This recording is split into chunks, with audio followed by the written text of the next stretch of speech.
And we are live back in Kentucky Route Zero. Yesterday when I streamed, my audio was messed up because I have a monitor just to be able to assure that my sort of sound quality is okay. But I had monitor and output on, so things got a little messed up. But that's okay. It's just gonna happen. But I just want to make sure it doesn't happen again. So, I'm gonna open up,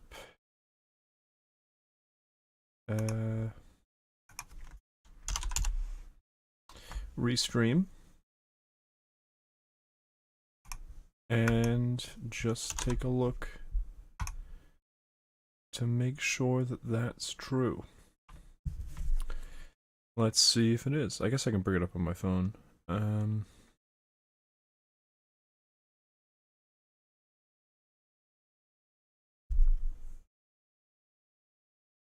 Okay. Let's take a listen to see.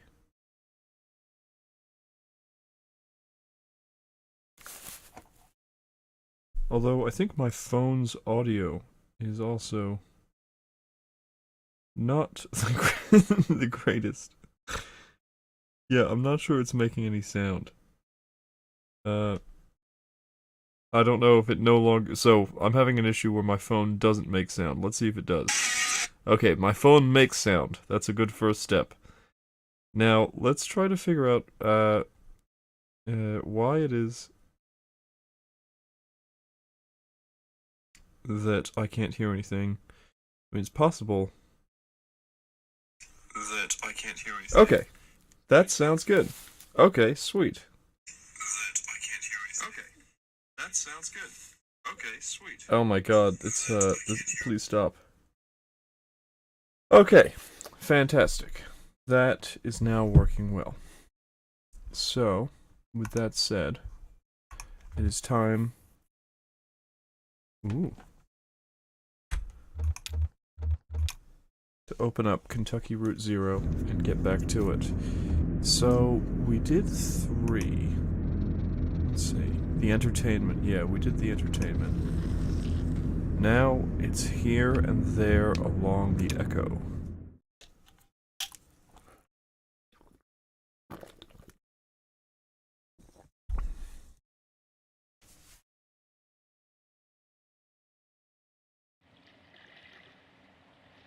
Ooh, I have a phone. I need to call this number.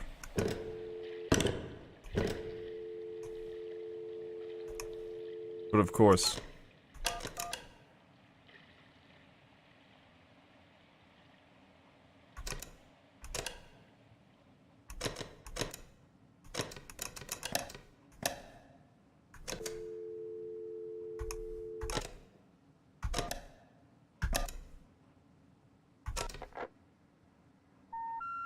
The number you have dialed is not real.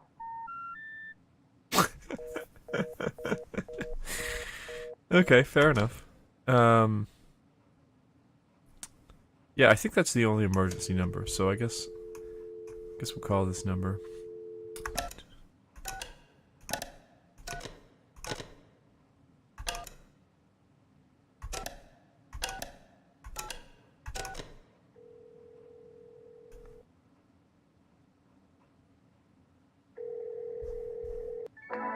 That actually works. Oh my god, that's so sweet. So I don't know if it'll come through on stream, but they made it so you put it up to your ear. Into here and there along the echo. Kind of dropping? A guide to the Echo River for drifters and pilgrims. This guide is a public service provided by the Bureau of Secret Tourism.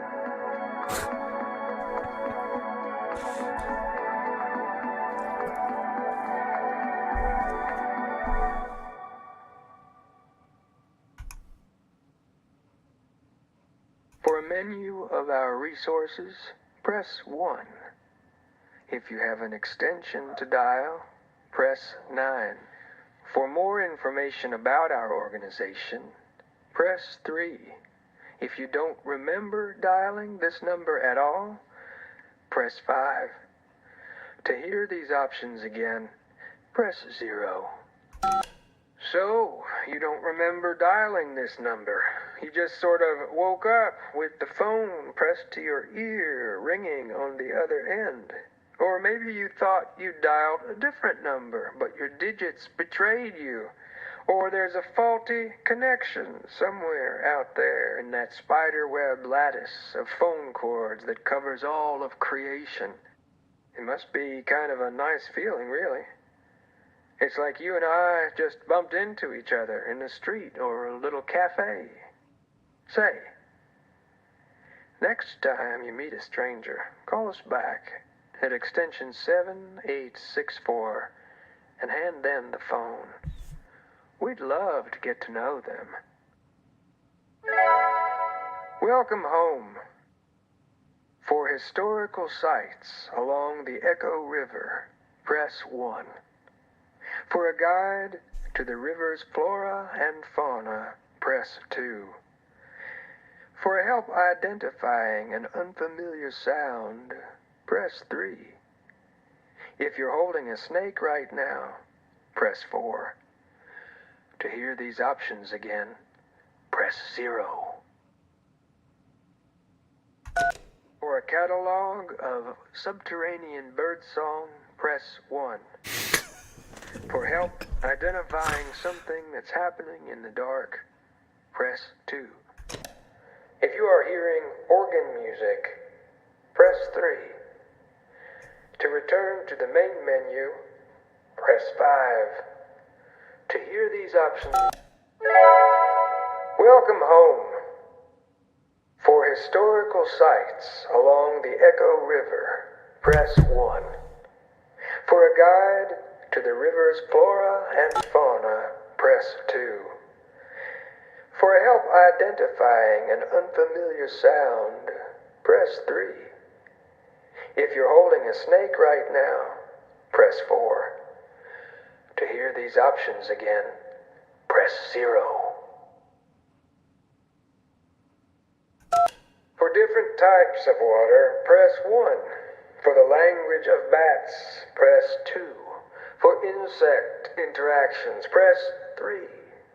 To return to the main menu, press 5. To hear these options again, press 0.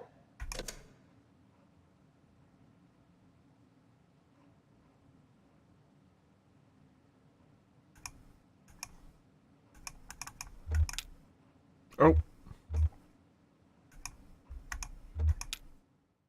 Whatever. I kind of meant to dial that extension, but...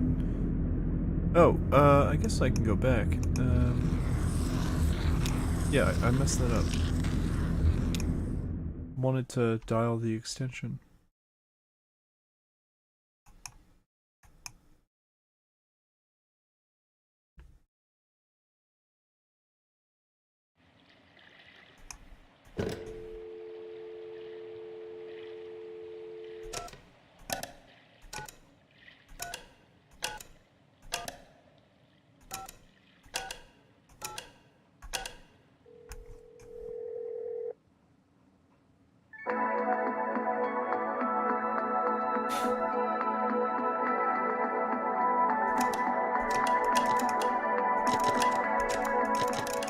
Hello.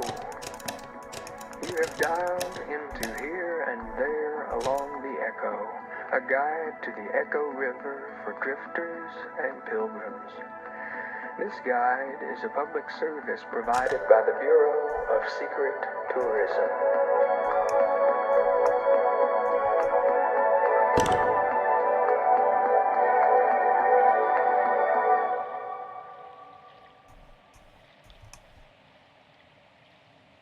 For a menu of our resources, press 1. If you have an extension to dial, press 9. Now is the time to dial an extension. Hello, stranger. What's the first thing you remember? When you're finished remembering, press the 0 button.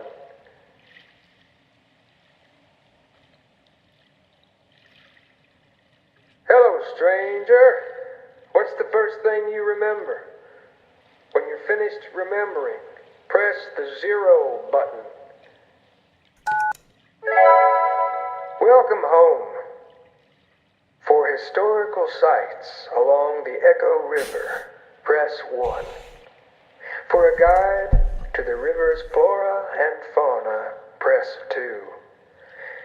For help identifying an unfamiliar sound, press 3. If you're holding a snake right now, press 4. So, you're probably not in any danger, but why are you holding that snake? If you're involved in an exchange of some kind, press 1. If holding the snake is part of your spiritual practice, press 2. If you don't remember why you're holding the snake, press 3. Okay. What's the last thing you remember?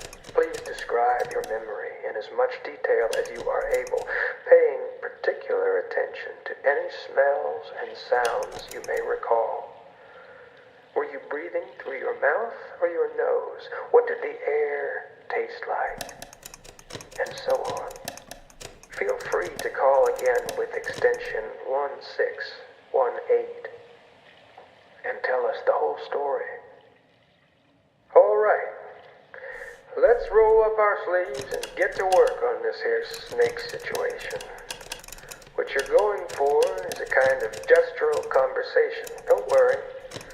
I'll lead you two through it. Give that snake a name and look her right in the eyes and say her name. I'm going to go with Delia for the purpose of demonstration, but you pick a suitable name. Try to follow along with me here to the best of your ability.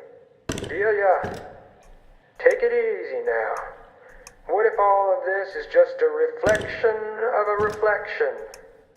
Now hold the silence while she processes that metaphysical curveball. Okay, what's Delia up to now? If she's staring right back at you, press 1. If she's wriggling around, press 2. And if she's just kind of limp, press 3. Well, your snake may be asleep. It happens. You've got to wake her up gently now. Whisper her something pleasant. Tell her why she wants to wake up. I mean, really convince her. I'll wait. All right, where are we at? If the snake is breathing heavily, press 1. If she's curled around your forearm, press 2. If her tongue is extended, press 3. Okay, I want you to tense your arm muscles and then relax them, one by one. Take slow, shallow breaths. Tense, relax. Tense, relax. Try to focus all your thoughts on that blood coursing through your arm veins. Forget Delia is even there. Just you and your blood. There you go. Delia should be in a kind of a calm, thoughtful state now, so you can move on.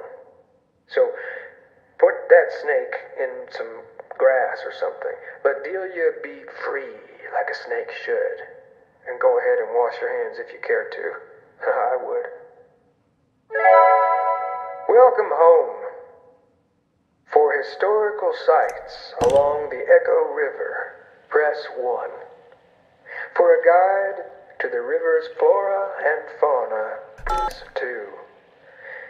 For help identifying an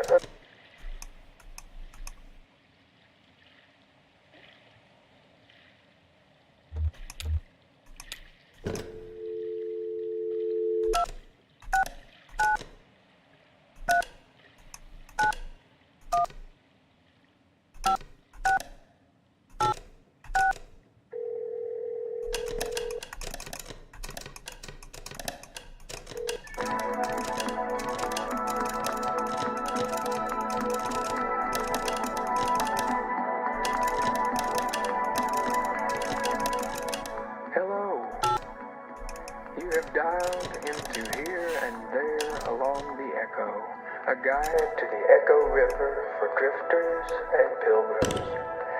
This guide is a public service provided by the Bureau of Secret Tourism.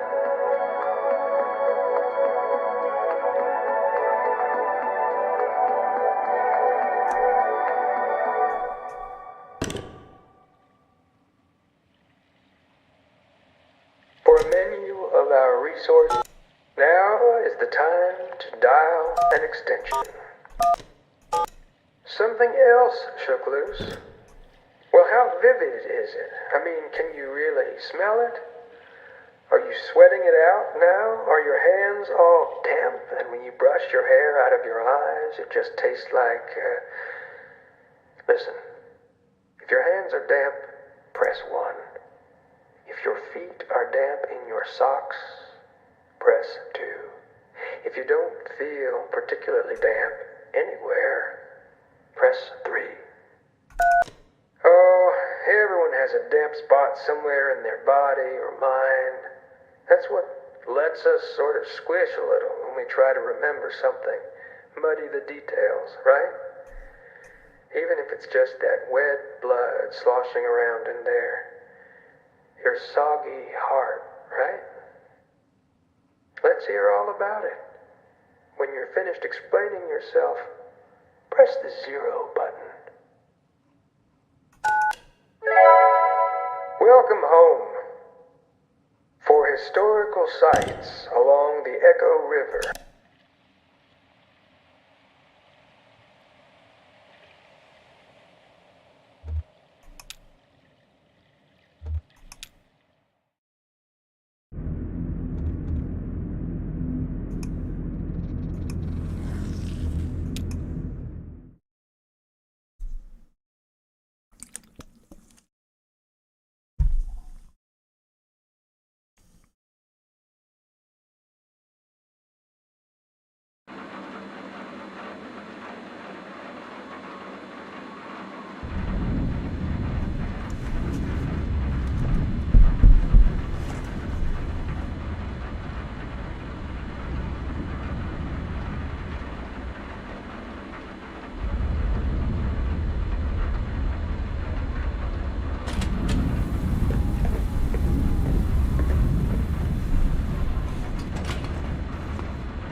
Maya says, I'm not late, am I?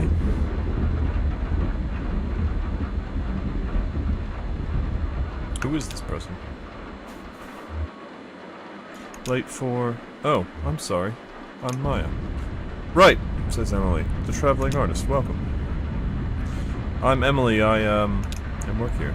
Maya, great. Rita says you're the producer. Emily, oh, did she? Haha, I guess so. A little bit of everything. Huh, yeah, I know the feeling. You weren't around earlier at the lunch thing? Emily says, no, I don't live in town. I just come in to work on the station. Maya, really, that's quite a hike, isn't it? Emily, I know some shortcuts. No, okay. We'd better get started. Maya says you look busy. Emily, no, it's okay. I think we're about ready to start the broadcast. Oh, should I go sit down? Emily, not just yet. Rita does a little intro. Maya, got it, okay. Quite a crowd in here. Emily, really? There's like 7 or 8 of us, I think. Yeah, well, for this town, I've barely seen anyone all day. Emily, oh yeah, ghost town. Maya, yeah, kind of. Ha ha. Emily, okay, I'll check if Rita's ready. You can just come out here and we'll let you know when it's time to come on set. Great, thanks for having me. You too. I mean, you know what I mean. Why am I so awkward with visitors here? Just used to seeing the same 12 people day in and day out, I guess. Ooh.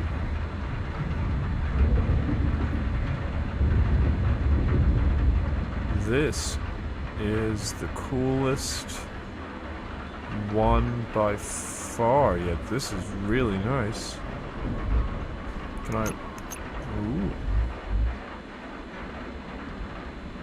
Ooh.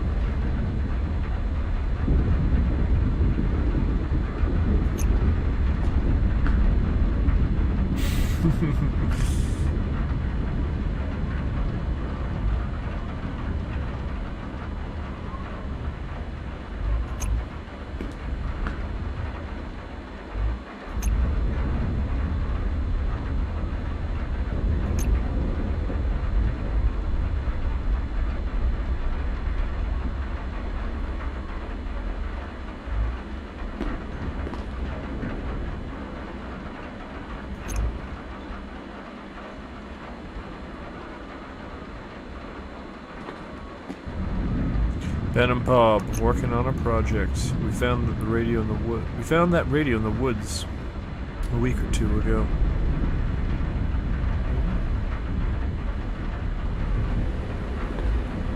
Miss you, Cross-Eye. Emily, okay, ready when you are. How does it look outside? Gross. Rita, yeah, well, I'm not surprised. Saturn is in retrograde. This is what I was thinking. What does that even mean? Yep. Rita, think it'll let up?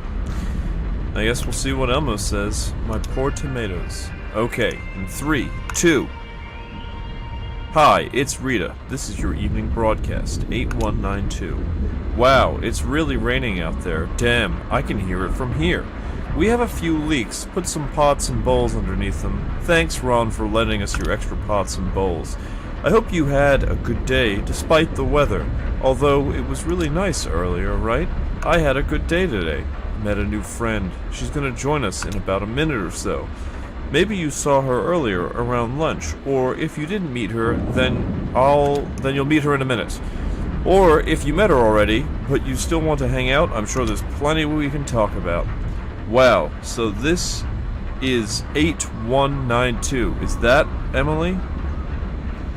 What is she talking about? That's a lot of broadcasts. I came in around the 5s, so I've only been around for half of them. And back then in the 5s, let's see, I did Night Noise, and we had the Swap Show, and the Bird Show, and people just coming in and dropping off tapes all the time, and now, well, it's just the evening broadcast. But it's not like, I'm not saying we're in decline or anything like that. I love the evening broadcast. I think it was the first show we had on here.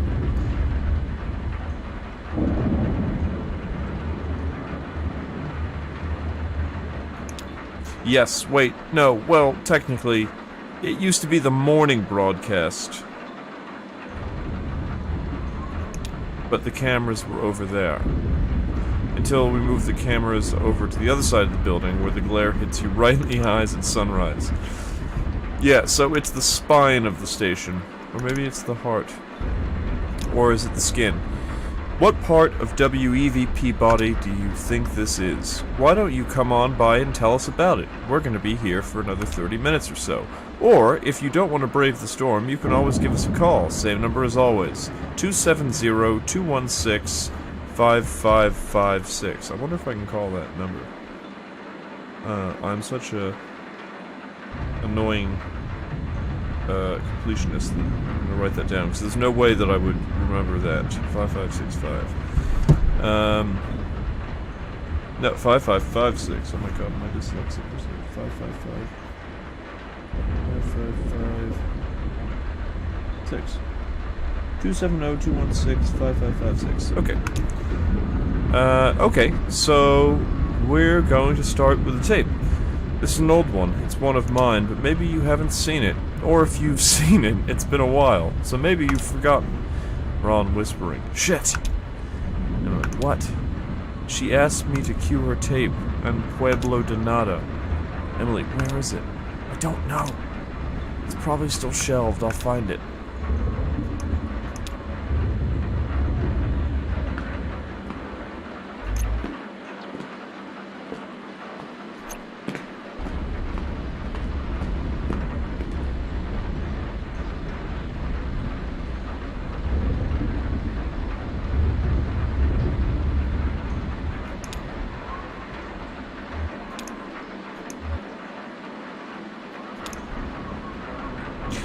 So we're looking for a tape.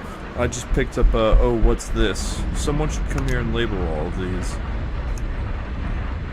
This is what I would be thinking. We should put this all in chronological order, although I guess it's hard to remember. Sometimes the order of things, and some tapes were made at the same time, or started one tape and then started another in the middle, and they came back later, and time is out of joint.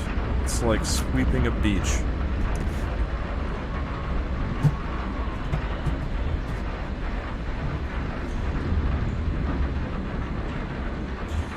Well, this is what I would actually think. I'd try to think like, well, borrowed it for screening.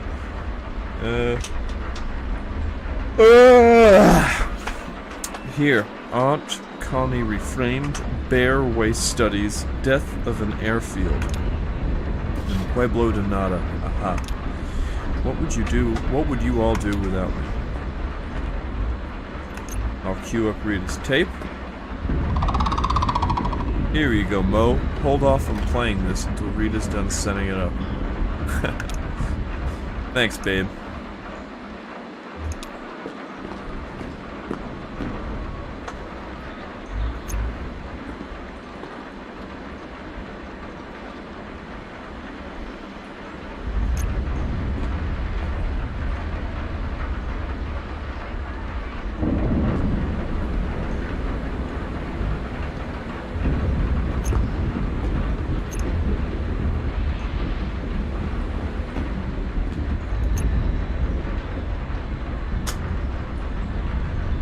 Rita says, some people that lived here a long time ago, before the company town, before the airstrip, like over 100 years ago. Okay, so I hope you enjoy it. Ready, Emily?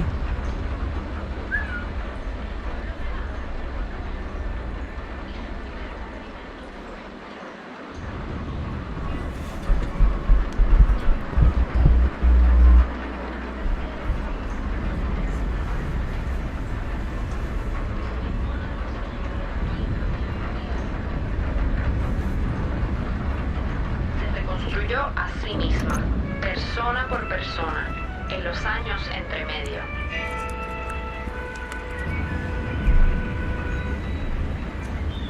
El pueblo say something construyó nice. docenas de estructuras Yeah, it's durante something su else. tiempo aquí. You don't sound convinced. It's not La bad to única learn de about esas history, though. estructuras todavía en pie es la que llamamos el databank de video. Can't remember where the la music cual for this construyeron tape con el came from. propósito de ser una Rita, no. biblioteca. Sherry brought it in. She found a crate of old tape reels in the hangar. Pero hasta ese Must have been edificio from the ha power sido company, maybe some modificado y music to reparado pipe over the loudspeakers in town to keep the spirits high. Probablemente Maya ninguna says de las it is estructuras history, presentes right? son Or is it originales. just a story? Las otras estructuras construidas por el pueblo It seems fueron kinda sad destruidas now. y recicladas I guess it's durante kind of su a tiempo aquí. memorial. Those are always sad. A memorial of people that used to live here. Or is there even a difference? Although, now the tape is just here, on a shelf. Every once in a while we dust it off, and it shuffles around the airwaves again like an old dog. Sorry, did I say something wrong? Oh no, I'm sorry. I just have some weird shit going on in my head tonight. You know what I mean? Maya, sure, it's okay. Emily, sorry, I spaced out. Maya, don't worry about it. You should... Oh, should I go sit? Yeah, it's almost over.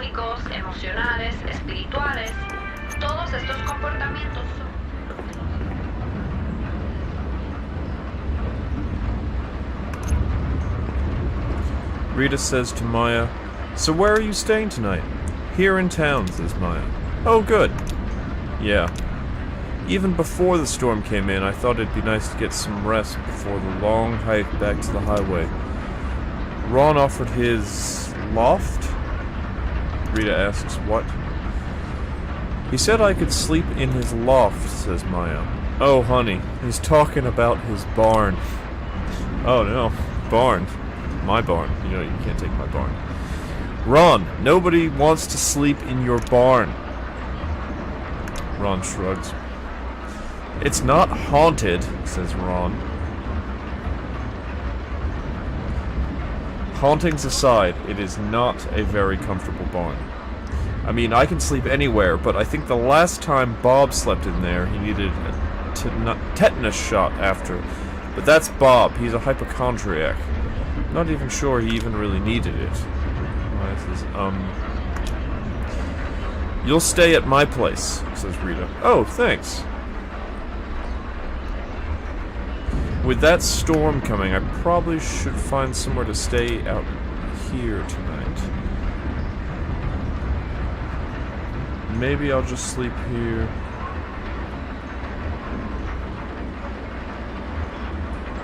I'd probably decide to sleep in the studio. Rita, do you need anything? Actually, do you have an extra toothbrush? It'd be nice to sleep under the stars. Rita. I think I do, actually, yeah. Maya, oh my god. I've been in the woods, you know. Rita. Right. Maya, I actually used a twig this morning. I kind of chewed up one end. No stuff. Dude, I've done that. Maya, really? I'm disappointed. I thought I invented it. Even better, you can chew on some pine needles. It really freshens your breath. I mean, it's not perfect.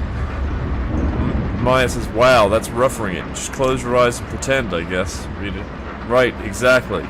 And even then, it's just not the same as real toothpaste. Yeah, what the hell are they talking about? Emily to Rita to Kim. Oh, okay. Hi.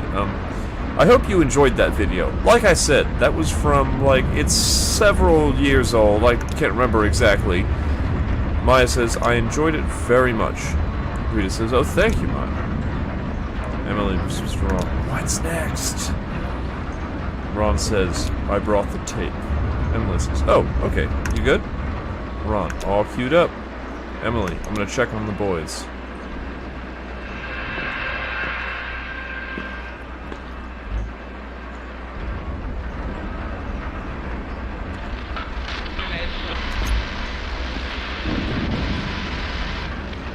Ben and Bob are seated on the couch, poking in an electronic innards of a radio.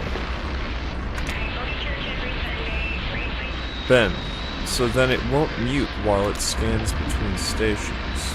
Bob, okay, because that's where they live, right? No, you just want that constant static noise. Bob says, right, the noise, that's where they live. Ben says, they don't live anywhere, dude. They're ghosts. Bob says, okay, why does it matter where you turn the radio? Ben, it's like soil in your garden. You need rich soil, right? Mashed up, rotted leaves and stuff, like compost. Bob says to Emily, oh, hey, Em. How's the show? I want to know what the hell they are doing. Emily, what are you doing to that poor radio? Working on a new ghost box. This guy Frank wrote about it in his newsletter. Bob, the Paranormal Periodical. No, that's Sylvia's. Frank's is the Ghost Gazette.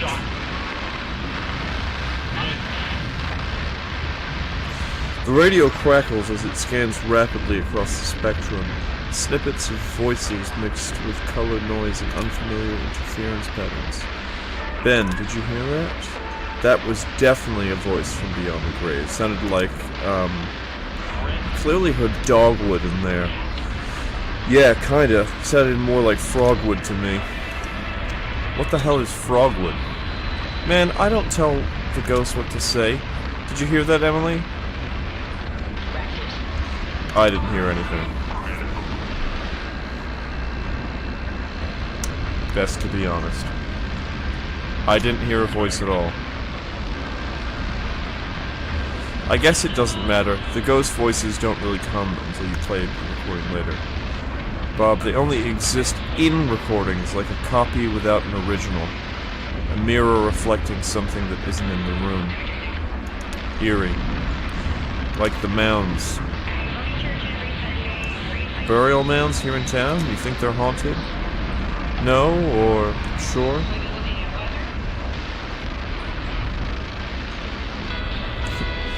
Emily, no, or sure, probably, but I mean, they're like the reflection. The people who made them lived hundreds of years ago. That whole society is long gone, and now we just have these lingering echoes without any trace of context. Yeah, that is kind of eerie. So the ghosts speak and we can't hear it, but the tape recorder can hear it, is that right? Ben says, I don't know. Sometimes it's more like the recording itself is a ghost. Like, that's what ghosts are. Recordings of events that didn't happen. Like something keeps leaving new marks even after it's gone. False memories.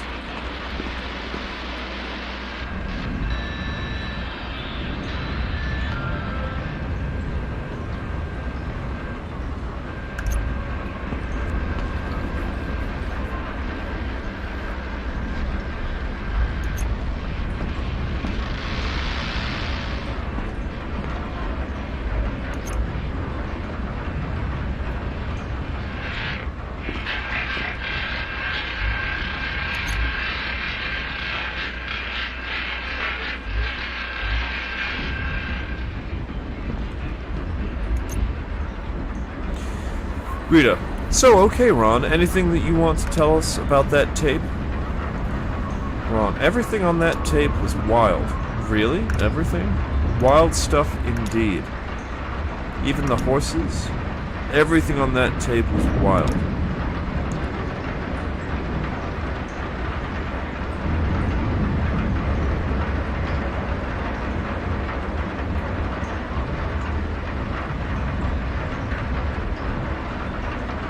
Planes used to leave these thick black marks on the runway at our little airstrip. I guess it was from coming in so fast on such a short runway. Maybe cheap tires, I don't really know. Were the horses wild? I thought those were the horses here. Oh, the neighbors? We call the horses here the neighbors. No, I didn't recognize that one. I don't think there are wild horses anymore. Really? How could that be? Oh, well, they've all been domesticated. Are the neighbors domesticated? We don't own them. No. They're, feral. The tracks would bleach out the sun, but then the next time it rained, they'd appear again as oily after images of the runway. Now it's been decades since anyone has landed there, but those marks still come out when it rains. Maya. Oh, right, in your documentary, you said that the people who used to live here had freed their horses. Rita. Exactly, but you can free your pet cat, but it won't turn back into a panther? Maya. Right. That's a kind of haunting, a kind of ghost, Ben was saying. But everything is a ghost around here these days. It's a ghost town, with people still living in it, against all reason.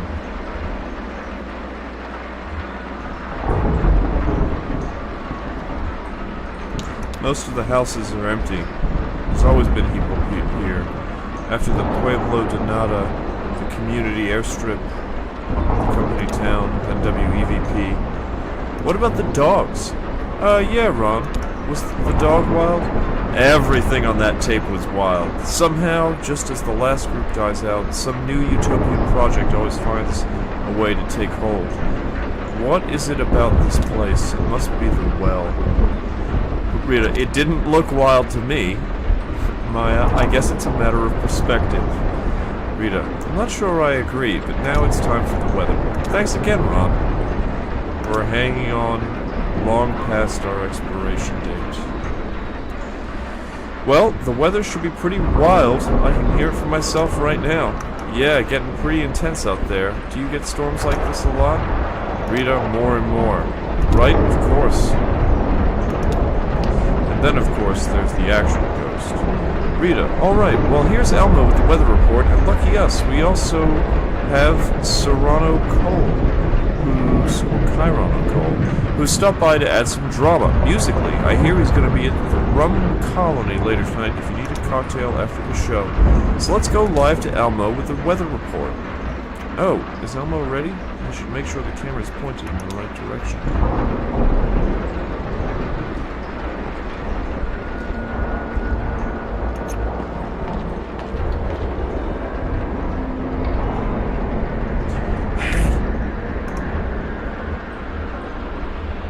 This is so trippy. How did he work out the ratios of oil, water, and dyes? It seems so precise the way he drips them, one little half drop at a time. It's been a whole lot of trial and error, just staring at a circle of light on the wall, drip, drip, drip. Where do you get these supplies, Elmo? Ben has a guy in... Oh wait, you mean the projection stuff? I mail-ordered these candle dyes. This other stuff is just mineral oil. I can get it at the drugstore. The projector... Someone just left it out here, man. Incredible. Actually, it was that girl who does the private video stuff, you know, jamming our signal. Weaver. Yeah, our resident ghost. Ghost, huh? You really think she's dead? Does it matter? Maybe not. I guess you're right. A ghost is just an absent person, whether they're dead or not. That's what I think. Hey, you think she'll get us tonight? It's about time, right? He's right, we're about due. Plus, Saturn's in retrograde. So I hear. Got it. I am an Emily. Not that she keeps a strict schedule, but it's never longer than a month or two between... Oh, what does Mimi call them? I know they're bad for the general vibe around here, but can I be honest? I kinda like it when she busts in and takes over our signal. It's like a log falling on the road. Reminds you that this all used to be trees. Interventions, that's what Mimi calls it. How does she do it? Her performances were cool though. I never saw her perform. But I heard about it. Oh yeah, I saw her do it a few times. I was into it. For a while we thought she had a tower somewhere, but she's even jamming the local cable transmissions. Emily, she did lectures, right? Yeah, you could say that. I thought of them as storytelling sessions. She talked for hours and shuffled through slide after slide of shapes, numbers, weird constellations. Who knows what any of it meant? Ralph and Sherry went and checked every cable in town for, what did they call it? And this was her projector. Right. I don't know where she got it, though. It still works really well. Got a spare bulb at a resale shop, but I haven't had to use it yet. Taps, splices, injection sites, places where Weaver could be overriding her signal. I didn't find anything. It's a mystery. That's why it bothers people to it so much. But to me, that just makes it more dignified somehow. Emily, what happened to the rest of her stuff? I bet her slides are still in the studio, maybe with posters. Sherry has all Weaver's old notebooks, I know that. She keeps them in her archive, you know, with a big blue filing cabinet. With the daisies painted on it. Yeah, anyway, the really hard part to find is these two pieces of glass. They have to be paired very precisely. I had to get these from the clock store in Glasgow. That's where they come from, clock faces. Thanks for the tips, dude. Anytime, dude. Oh good, standing water on the floor and a hole in my boot.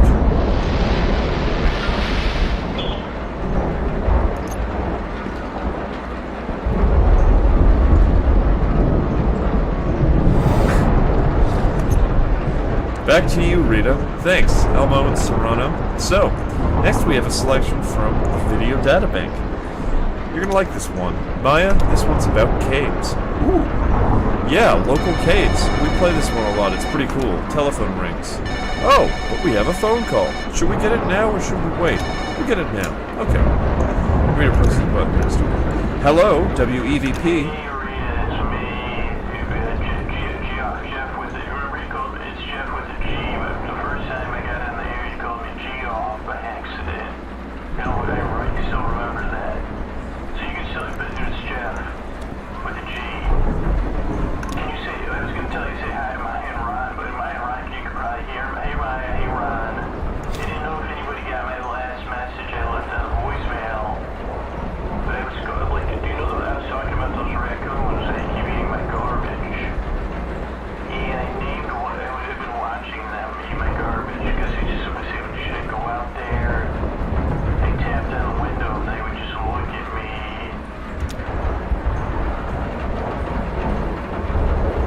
Hope you all packed a lunch. Sounds like this is going to be a long one.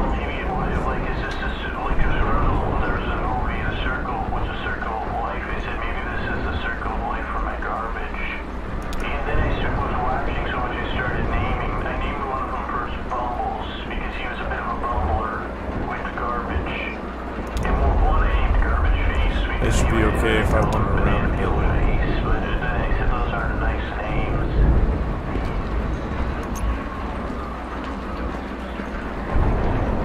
Hey, babe. Click and a chitter. Are you staying around town tonight? Enigmatic caw. No, I don't think anyone will mind. Maybe I'll stay here with you. I don't feel like trekking back in this weather. Anyway, I sleep better here. I think it's the guest. You know what I mean? The hum. Lots of people. Jane calls it that. I don't remember. He was showing me on the oscilloscope how that weird hum creeps into every other electrical signal in town. It's beautiful. It just looks like a gentle rolling hills. One of our little mysteries, like the out-of-towner. Oh, really? Did you know him well? Wow, I had no idea. So, who do you think did it? Of course, I hadn't considered that possibility. What a waste. Sad. Well, have fun. I want to see if Jeff is done. Gee off.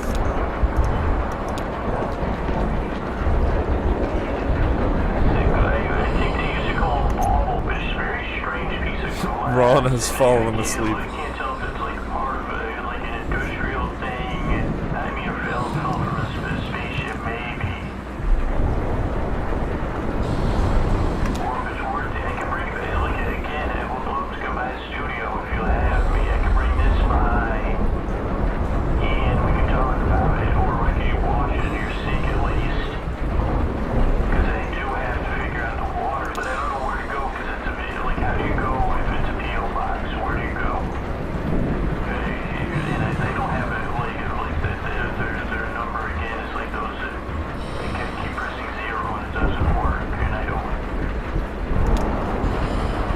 Oh shit, the line's dead. The phone lines are such a mess up here. Hello? Was that the storm, or was it the damn phone lines? Man, they're really flaky. Business as usual. My, he has a really soothing voice. That's Jeff. He's a regular caller. He's asleep. Maya indicates Ron, who has fallen asleep in his chair. Oh well, let him sleep. Okay, let's play the tape. This is Cave Art. It's a classic around here. Oh, I'm excited.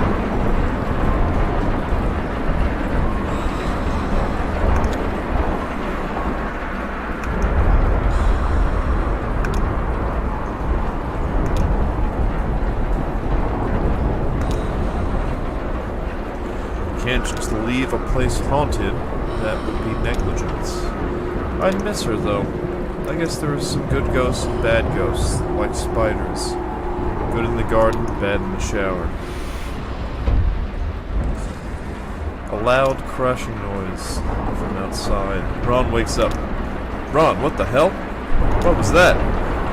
I'll check it out. Yikes. Should we go help? Oh no, oh, the tape is over. What did you think? That was great. Yeah, I like that one. That sounded pretty close. Oh no, is the power light? Or just the lights? I don't know. I'll take a look. Maybe a fuse blew in the relay or something. Some scared rat chewed a wire. Abandoned ship. Just kidding.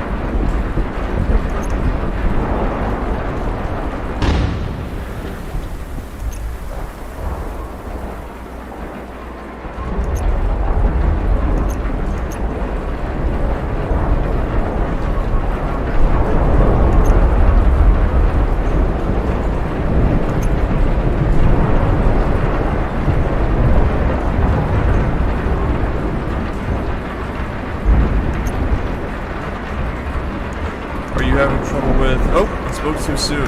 Thought your power was out. Yeah, it just came back on. Weird. Good though. You made it though in the storm. Oh, I'd never miss the evening broadcast. To be honest, it's the only time I get to share my work. Wonder how many people even tune in at this point. She's just reading her poetry to us here in the studio. Sure, of course, that's great. What happened with the power? It's weird, right? The power. No, it seems like a normal kind of thing to happen in a storm. Yeah, you're right. I just have an eerie feeling tonight. Well, you know, Saturn's in retrograde, right? It sure is. Well, ready to go? Ready.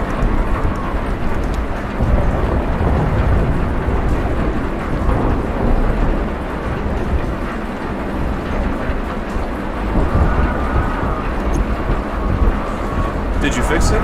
Just came back on its own. It'll just take a second for the equipment to warm back up and we'll be on the air again. Spooky. It's a disaster out there. The neighbor's barn is basically underwater. Wow. So just completely flooded. I passed Ron on the way in. He's going to take a look to see if there's anything he can do. Will they be okay? Ron knows what he's doing. He used to be a firefighter. It's a little bit different though, right? I guess.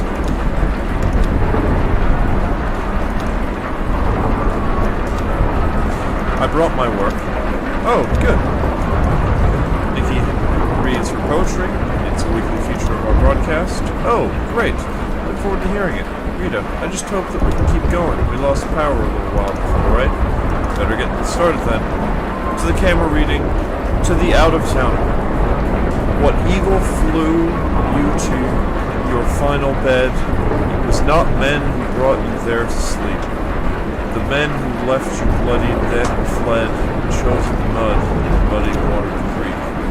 Did wild turkeys gobble dote and care, and wipe the moss beneath your eyelids clear? Did cardinals pull the twigs out from your hair, and wash your hands and feet and trim your beard? When wood ducks dressed you in your resting gown, and pigeons fashioned shoes from leaves and bark, who then sewed flowers into a burial crown? The one who made your headdress was a hawk. The men who broke your body, where were they? The vultures stayed home on your funeral day. Ben. Emily, look at the monitor! Dude, be quiet. We're live right now. No, we're not. Look.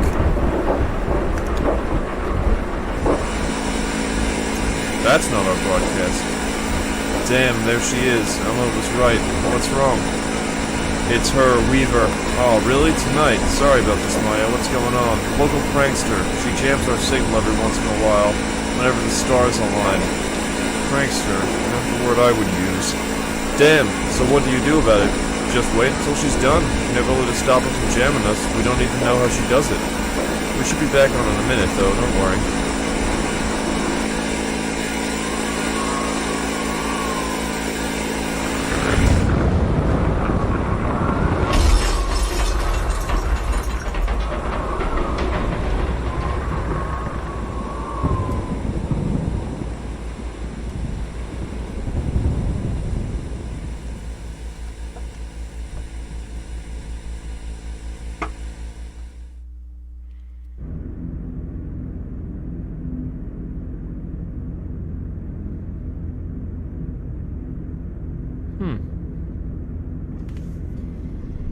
Not sure what to make of all that. I'm also not sure why this one isn't crossed out.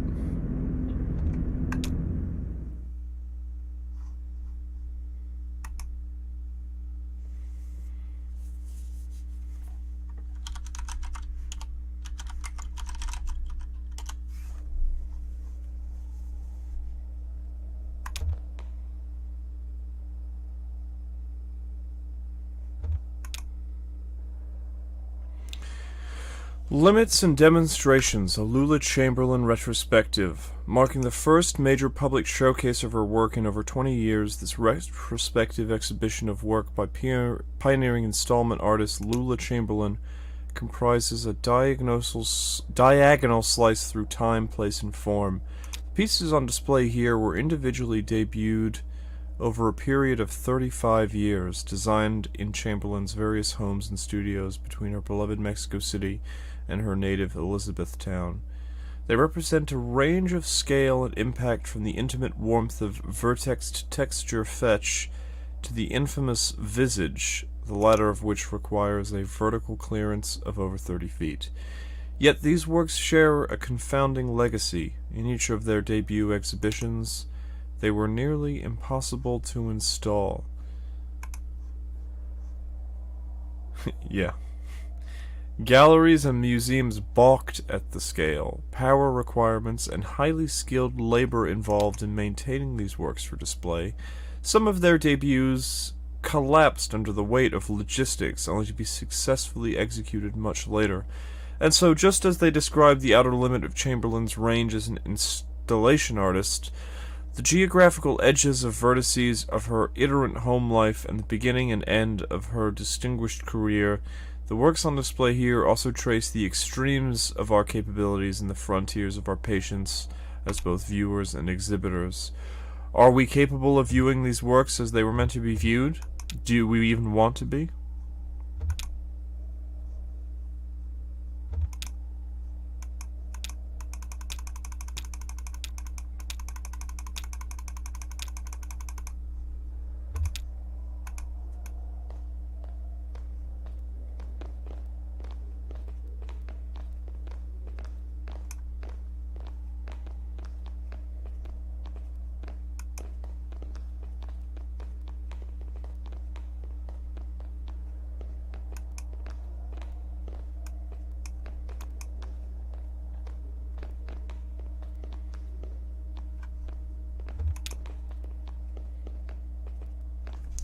Overdubbed Nam June Paik installation in the style of Edward Packer.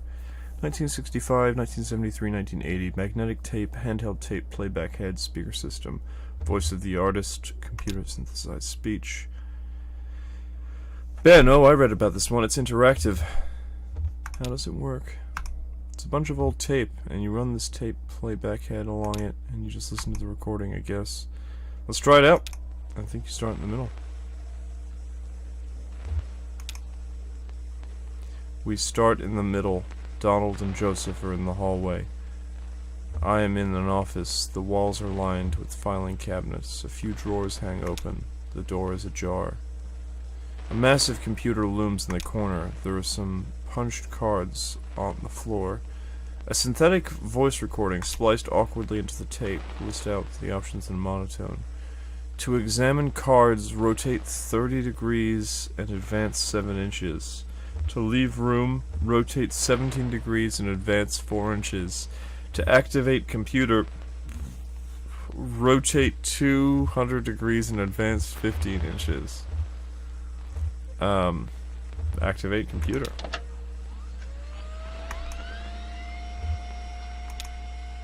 So loud, I love it. I am holding 2 punch cards. One of them Joseph has scribbled in the note caves, the other is blank. To insert caves cards, rotate. To insert blank caves card. We're on a dirt trail in the park, or well, it's not really a trail, Donald. It's a trail. It's more like a tendency. There tend to be fewer plants here on the path we've been walking.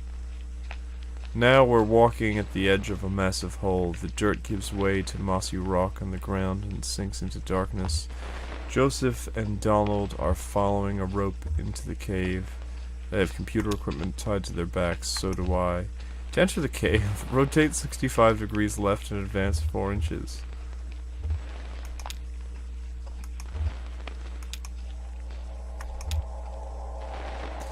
The final resting place. Don't be so morbid.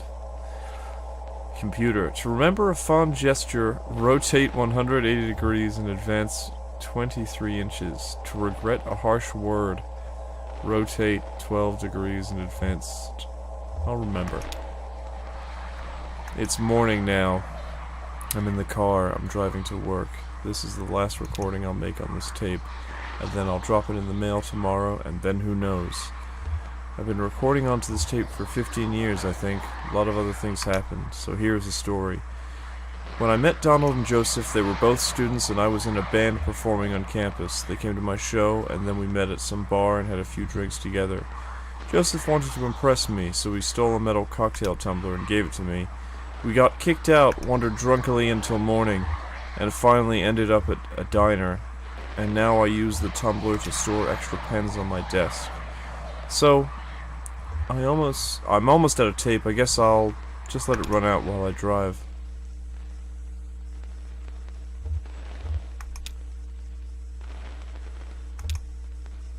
Nope, that's the end of this tape strip. I don't think we ever reached this long one at the top here. Is it cheating to skip over there? I won't tell a soul. Think of our work, our research. You'll die in these damn cold caves, and what about those men? You know they'll come back. We'll go deeper, that's all. They'll never find us. Did you hear their voices? They'll find you, but not me. I'm going back to the surface. Stop, your stupid fight is ringing through the whole damn cave. Joseph is right. We can't stay here. I'm leaving too, but I'm not going back to the surface. I'm taking my station wagon and I'm heading down the Zero. You'll be lost forever. But we need your voice for the machine. Lula, it only recognizes your voice. I'll send you this tape when I'm done researching. I'll put it in the mail, and then you can see what your damn machine does with it.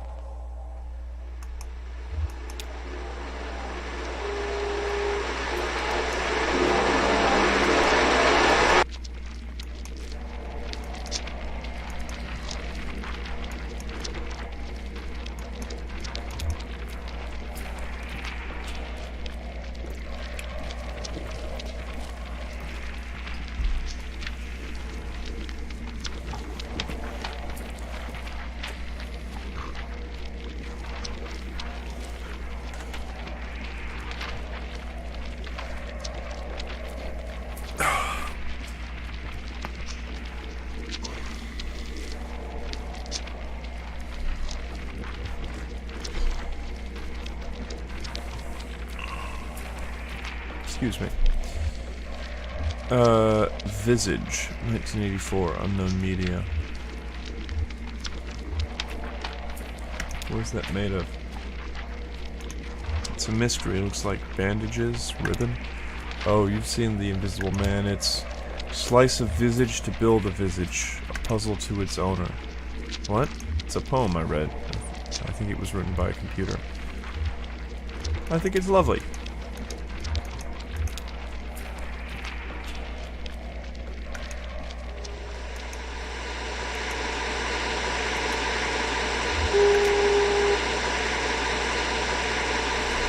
Vertex Texture Fetch, Tree, Television, and Suspended Cathode Ray Tube, 1968, found materials. Bob, this seems like your kind of thing. Oh yeah, I love this one. So domestic, but so weird. Guess I'm really into weird domestic these days.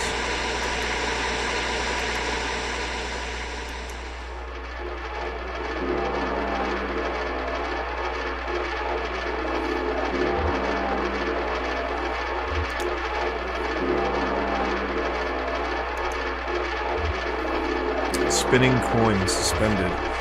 Correcting for angular motion. 1976 found materials.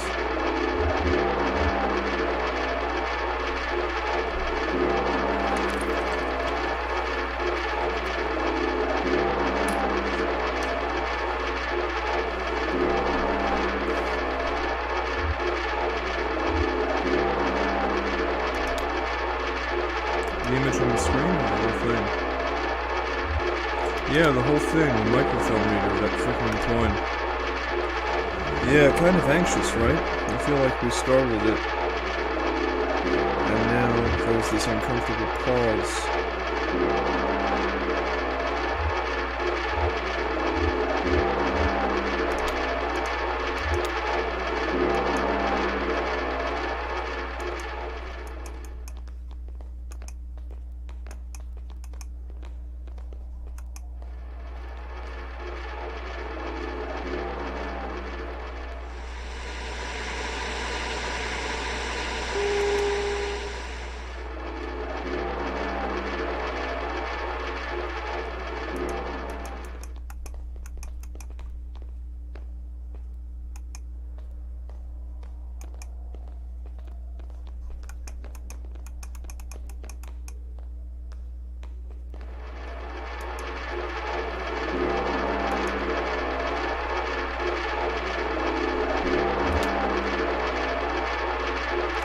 Yeah, I guess I'm ready to go. I need to get to work anyway.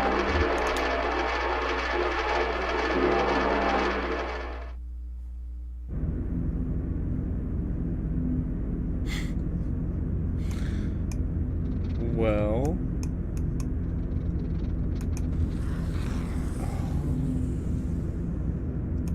I didn't realize that these numbers were clickable as well. So I guess those, like, names were little... like plays, well, not plays, but sort of intermissions or something. Okay, well, let's check out Act 3. I hope this takes us back to the main story, because I have to admit I was missing it.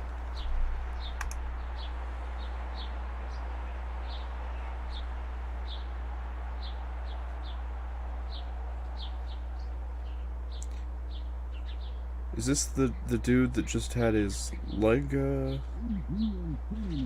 83 and sunny now. Looks like it's gonna get up to about, 101 by late afternoon in Louisville, and 103 in E-Town. Not a cloud in sight, so get those parasols.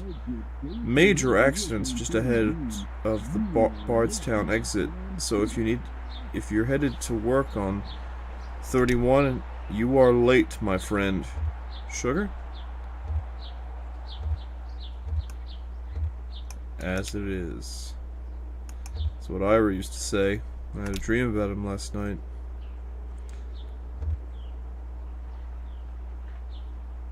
I heard you yelling. Bad dreams? We were up on that roof, Ira and I and Charlie, eating a light supper. I was drinking sweet tea, Charlie was reading. We were surrounded by other houses, closely packed. Huge sidewalks. It must have been, what's the word? That's it, I'm sure. Below us, a group of people were gathered, standing quietly. A man reading from a book. I asked Ira about the weather. Would it rain on Tuesday? Or when would the sun set? Something like that. He wouldn't answer me. Charlie stood up, and Ira told him to watch his step. Then I remembered. I woke up before I could stop him.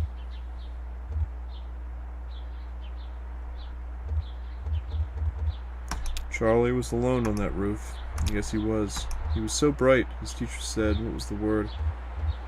Apt. That's it. How could I forget? It wasn't his fault. It wasn't anyone's fault, Conway. That's what we mean when we say it's an accident. Sure. Well, we have a mail order delivery today. Might be a long drive. I hope the truck can hold up. That truck will outlive us all. I hope you're right. I'm glad you'll keep it. Ira would have wanted you to have it. It's been running since Charlie was born. Ira took me to the hospital in that truck. So did you once. When you fainted. My hero. So, long drive? They said they couldn't come in person. Maybe just a shut-in. They don't recognize the address. The order is all...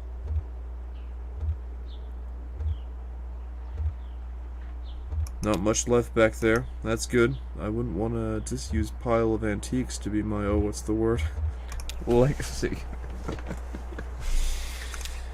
Maybe. That's not the word. I just need to think a bit. More coffee or something. Or I've had too much. It'll come to you. Maybe. I'm not sure. It seems inevitable that there'll start to be words that I'll lose forever. What are those boxes you set in the hallway? Those are Charlie's old books. Oh.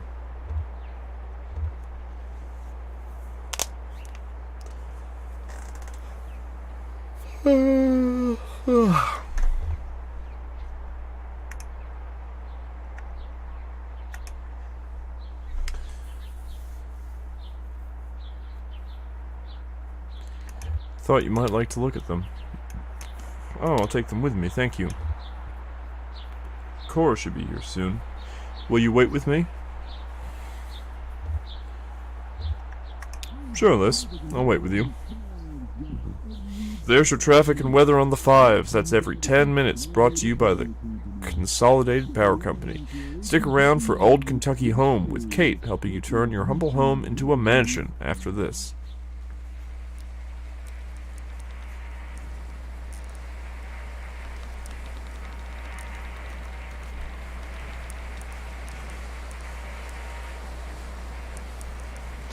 Oh, my stream looks pretty bad. I think I can probably... Oh my god, his leg ain't looking so hot, huh? This is the story that I wanted to follow. I was very upset that they stopped following this, and apparently I was just doing it wrong. Okay. Video bitrate. I mean, let's go to 2,000, or let's go to 1,500. Screw it. Hopefully that looks better. Dr. Truman. But that's only if you make a late payment on a follow-up visit. I think everything went well enough here that you'll only want to bill for... Oh, he's awake. How do you feel, old man? All fixed up? Truman says he might be a bit misty coming out of it, so... What time is it? It's been about 2 hours.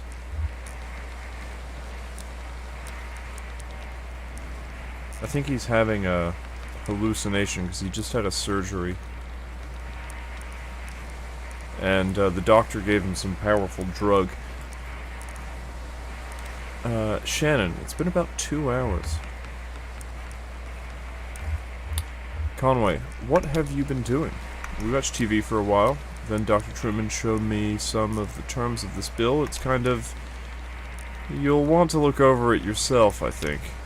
How about that leg? How's your leg feeling? Yeah, that's the important part. Conway shifts his leg a bit in the chair, testing it. Well...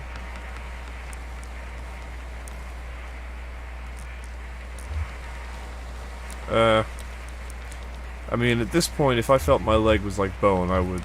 Especially if I just received a big bill. I think I would say... It wasn't worth it. Come on, of course it was worth it, says Shannon. You've got work to do, right? Right? Your delivery?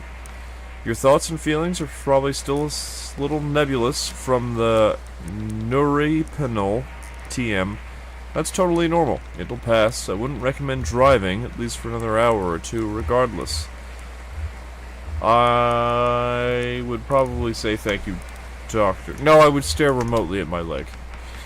Let's talk about a few things you should be aware of. Recovery, rehabilitation, and side effects.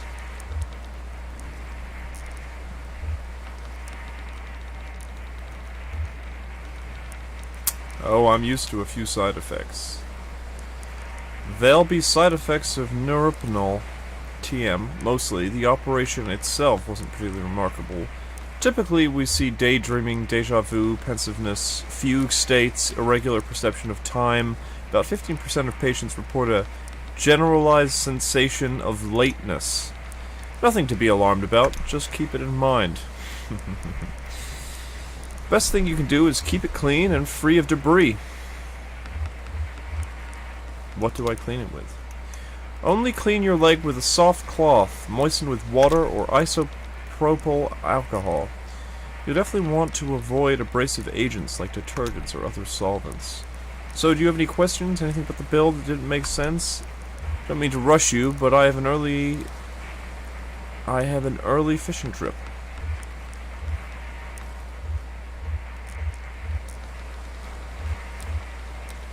Tell them about the payment plan in the bill. Ah, yeah. That's one of the atypical clauses. I don't really have any control over the bill. Now that the Consolidated Power Company bought my employer, they handle everything. So it all runs through your electricity bill now. You can pay it back in full or on your next billing cycle, or you can get on an energy credit payment plan. You'd have to call Consolidated for more detail about that. I don't really understand how it works. Something about generating electricity to send back into the grid. Thank you for your help. Julian's outside.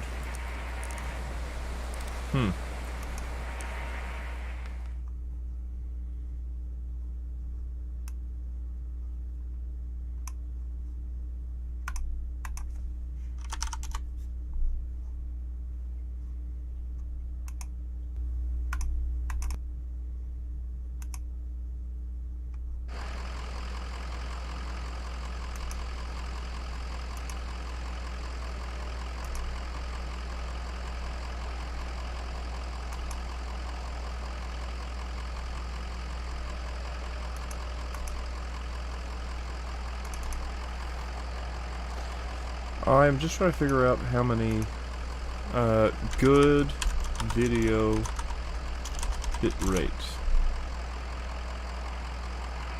So I'm streaming 1080p. Okay, so this should be fine, I guess. Oh, well, I guess... Well, the thing is, whatever.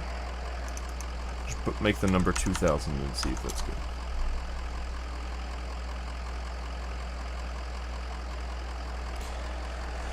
Okay. Oh, no. My leg is now bone. Shannon, so, what's the plan here?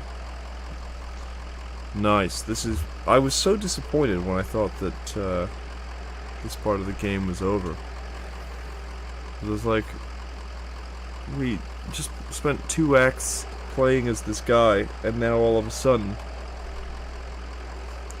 We're just doing random stuff. Shannon, what's the plan then?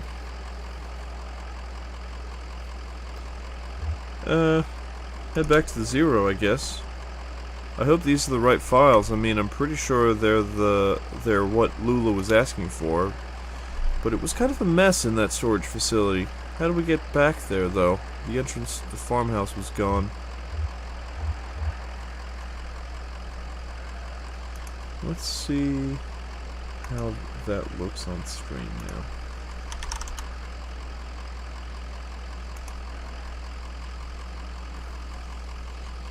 I mean, it's still kind of blurry, but, I mean, you can read everything you need to read.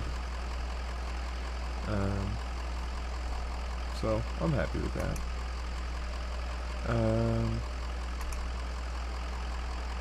Thank you, I'm glad it looks fine to you.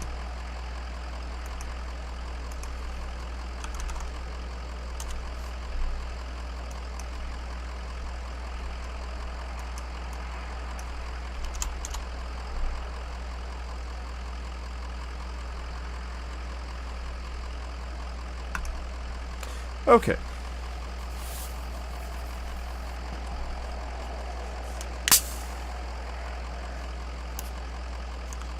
I'm opening multiple water bottles without a single problem. I'd just like the chat to know. These water bottles are all very easy to open, as all water bottles are. Easy to open. Never had a problem with a water bottle. Let's take another look at that farmhouse. Sure, okay. Maybe we missed something. I like talking to my dog. Guess the rain stopped. You get some rest back there? I don't feel much rested myself.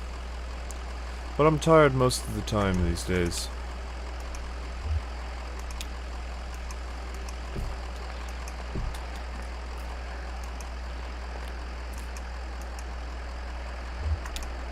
Oh, these are the museum visitors. 9 a.m. to 5 p.m. every day of the year, except Labor Day. Last admission is at 4 p.m. daily. Damn. Try the door. Conway, are you folks lost? And then what? Ben, you're being very uptight right now.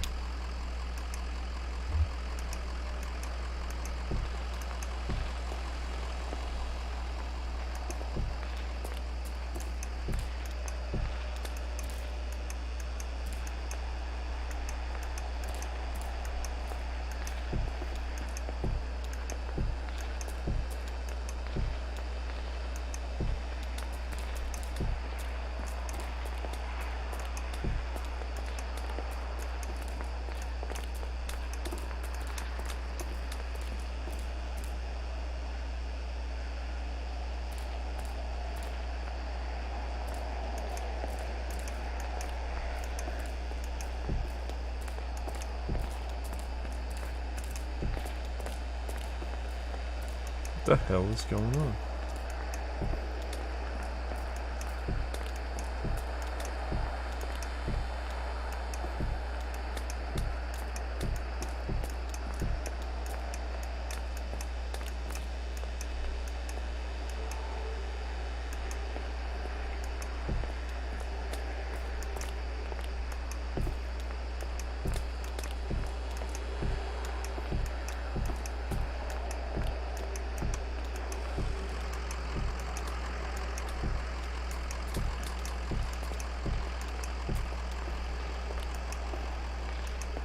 I haven't the faintest idea what is happening.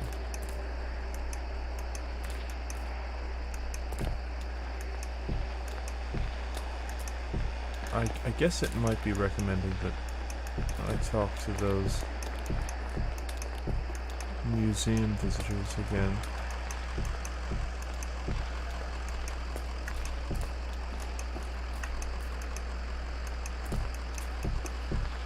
Oh, looks like they're gone. Maybe we should talk to Shannon, I guess.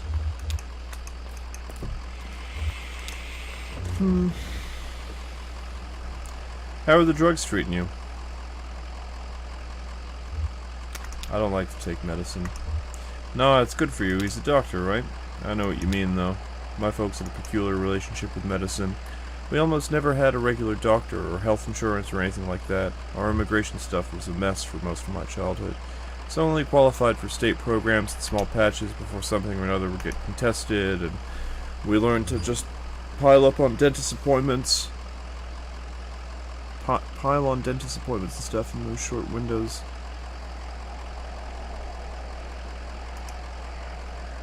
If a cut got infected or her migraines were too much to handle, Mom would talk to so-and-so who knew so-and-so, usually another minor, and end up with some pills, and instead of medicinal advice, every pill came with gossipy, anecdotal warnings and superstitions, like all this lore that came with it, like magic, dangerous, mysterious. Ever run into any problems? Sure, yeah, stuff would be expired or mislabeled. Mom was allergic to penicillin, as it turned out, and that was scary, and one time in high school, Weaver got these pills to help her focus. She was so smart, but always going off in different directions, mind racing, like 5 conversations going on her head at once, and you're lucky if even one of them is with someone in the room, you know. So she had these pills, and they seemed to help. I was struggling in school, failing my history class. She offered to share the pills. Did it help? At first, yeah, it helped a lot. That kind of presence and clarity of purpose that I've never had otherwise. I didn't want to stop taking them. One day I was sitting in my bed, a notebook was open next to me and on top of a textbook, and I was holding a pen in my hand. I remember this moment from several years before. It came up so suddenly, with such precision. I couldn't put it out of my mind. I felt I had to stay with it until I recalled the whole thing perfectly. It was just a tiny, nothing moment, my mom patching up the side of a bird cage, winding some spare wire around the frame to reinforce it. But I was fixated on that image and that sound, the cage of bending and twanging as she worked on it, rapping and nodding against paint like a bowing bowing a rubber violin with a railroad tie. My parents came back from a triple shift and found me still sitting there on the edge of the bed, pen in my hand, delirious with thirst. Oh, damn it.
First time it's just died like this. Well, where's the champagne? Anyway, do you know this area? Anyone around here that could give us a hand? Looks like a road crew's been here. Hey, we should call someone. Do you know a good towing company?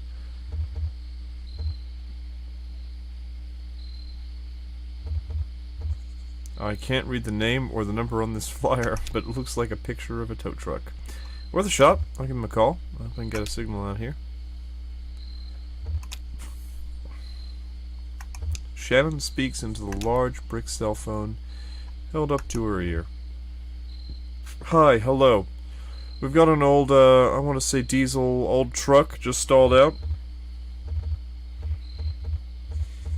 Inaudible, sleepy. Did I wake you? Your card says open 23 hours a day. Inaudible, inquisitive. Yeah, that's why I'm calling, exactly, that's all. We'll have a nice conversation. No, it's okay. We need to get an auto shop and get this taken care of. Don't know what maudlin means.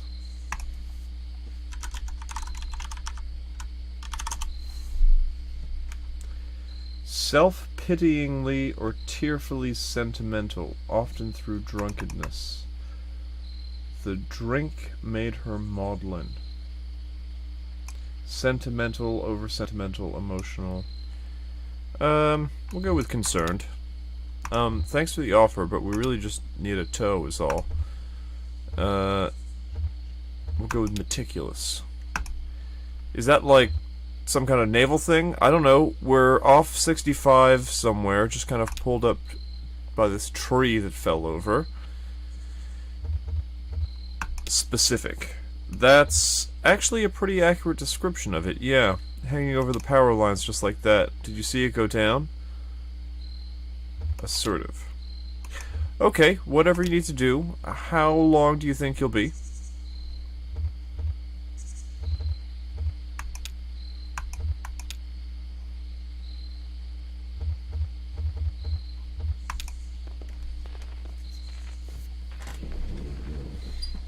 Ezra, are you bored? Sure. Not yet. Okay. To me, you look a little bored. Let's play a game. How about 20 questions? Okay. Got it. Okay, guess.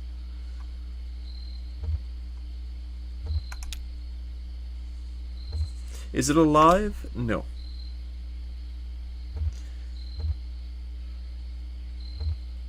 Can I see it with my eye?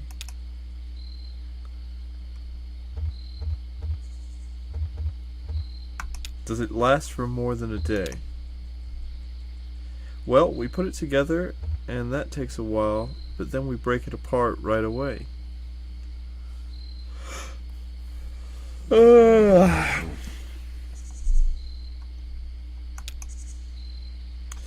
No, it doesn't last more than a day.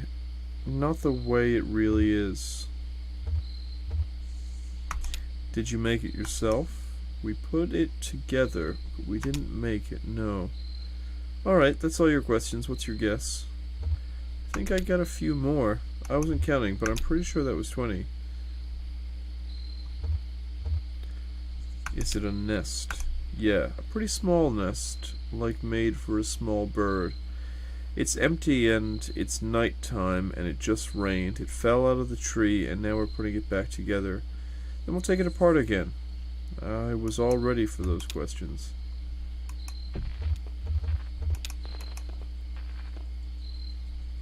Shannon says, I think they're on their way. Guess we have some time to kill. We could look over the map again. I've started at that thing too long already. Where'd you get that old map anyway?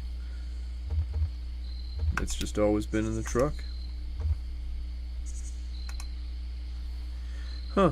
Somebody must have grabbed it at the gas station somewhere along the line, or maybe they threw it in the glove box at the dealership. When my parents bought their first car here, it came with a map. I used to sit in the back and pore over it. Aunt Remedios saw me look at it, I guess, and a few days later she gave me a map she'd brought from Colombia. It looked almost hand-painted. Deep, vibrant colors and rough borderlines like anxious brushstrokes. Really pretty. I'd slowly trace the coastline with my fingers like I was walking on the beach and say, here we'll swim, here we'll start a fire, here we'll find a cave in the cliff face and go live among the bats for a while. I think I'll just take a look at that radio of yours. Maybe I can get it going again.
Just messing around with bitrate.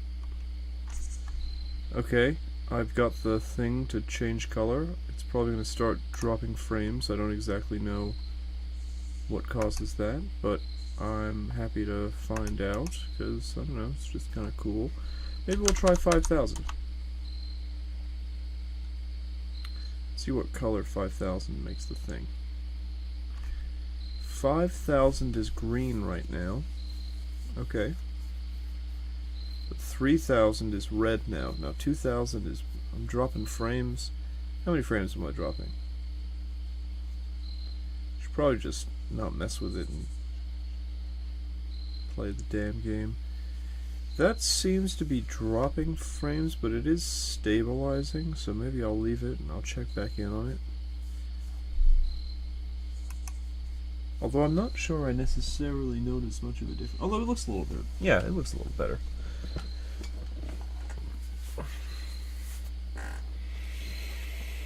Yeah, that does look a little better.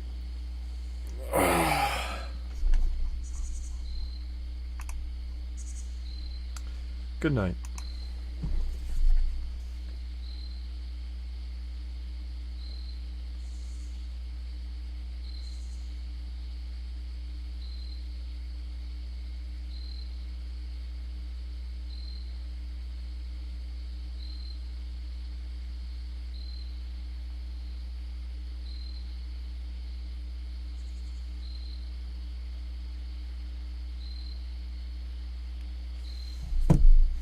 Okay.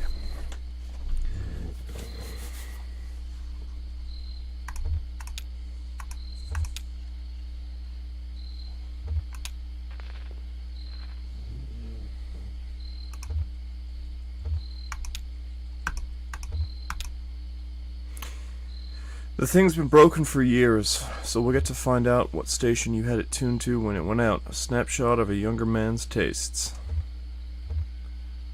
Some college station. Well, I'm sure we'll find something to listen to.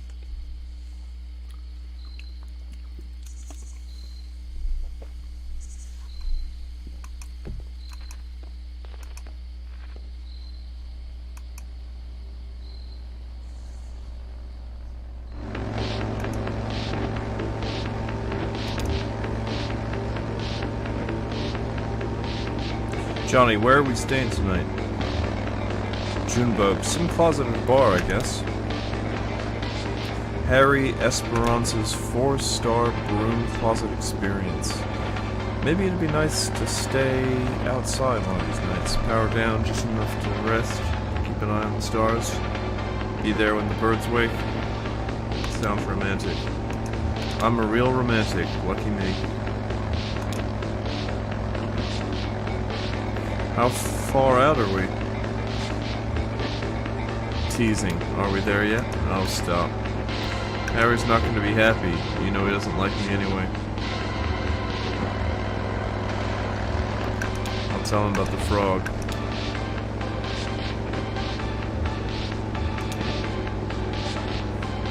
Hey, yeah.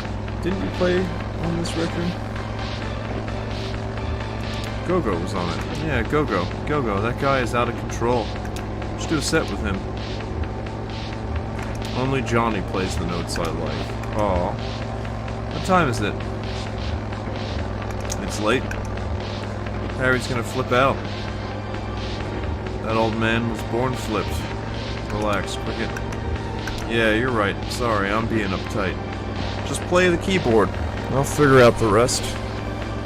I'll make sure Harry pays up. I have a way with him. I know.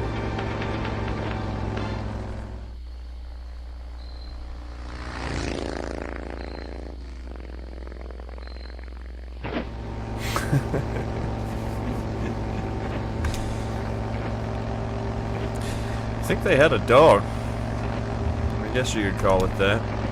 Some old dog bones with some fur draped over it, poor thing. We used to have all the useless bread from the bakery gig stale, but the dog won't care. Fine, just for a minute to share some bread. You're the best. And hey, maybe if not busy, they can fill some seats out at the gig. You know, if there's one, there's Harry Triumbilcus.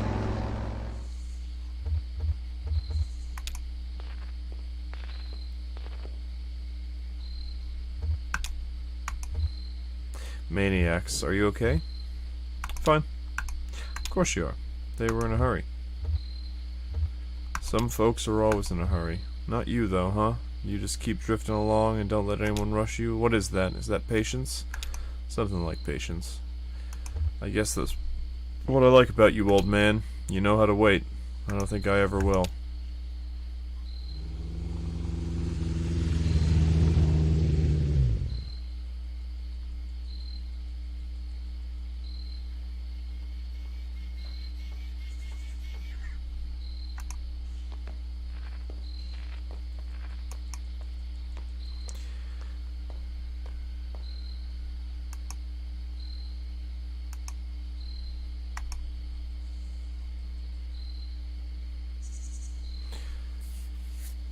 To Johnny, stay here.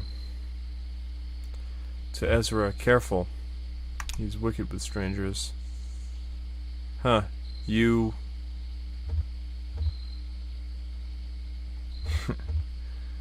Who's chasing you? Hear that, Cricket? We're being pursued. I knew it. Who's after us? That's a good question. These folks seem to have a certain handle on the situation. So, maybe the law? Sure, something like that. Listen, we've got two questions for you folks. What kind of people do you take us for? I mean, how do we strike you?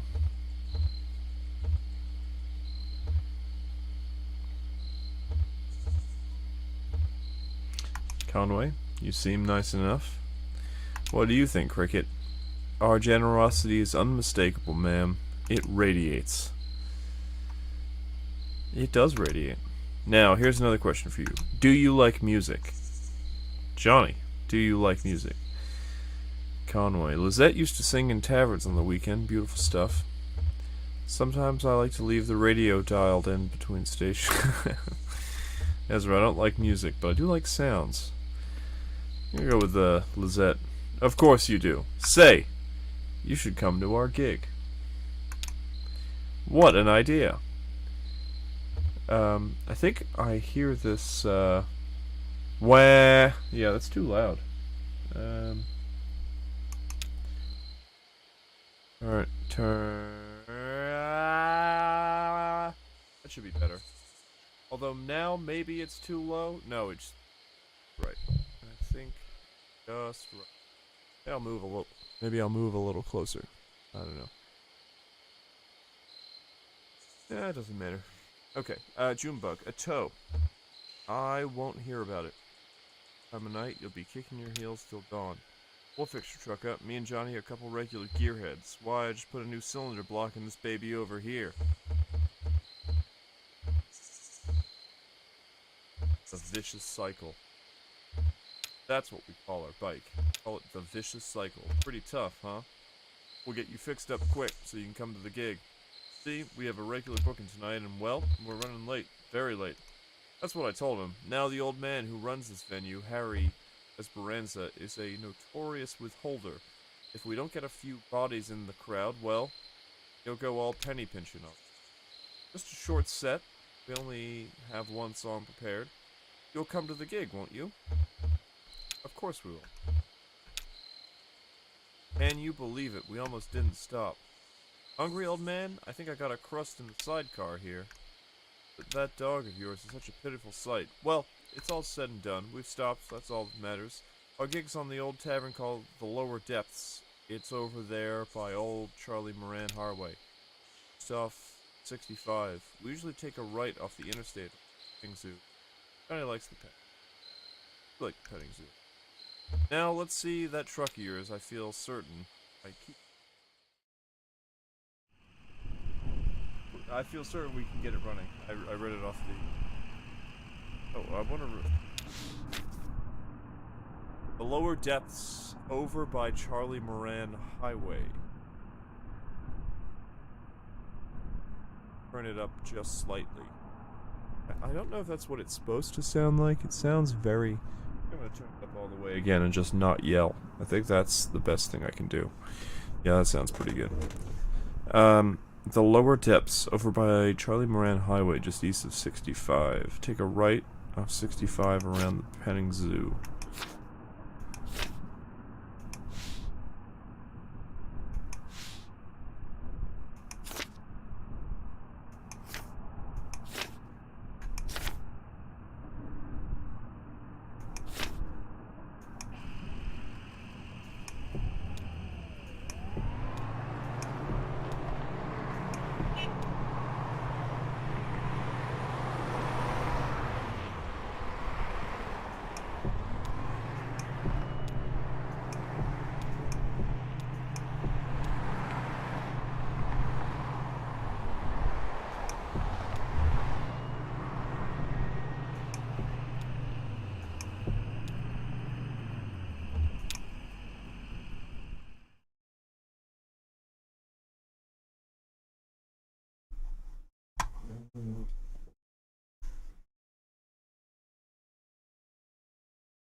The Lower Depths, hard time served. Doesn't feel right. Feels a little like home, huh? But I wish it didn't. Well, can't control your feelings, right?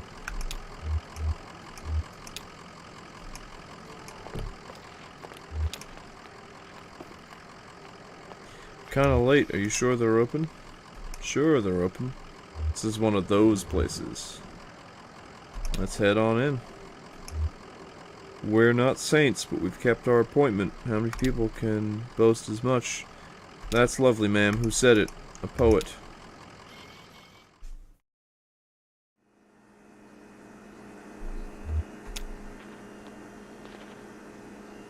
Ma'am, I hate to say it, but the cupboard is bare. Junebug. Have some vision, Cricket. We've got 1, 2, 4 patrons. Harry doesn't count. Well, we done more with less.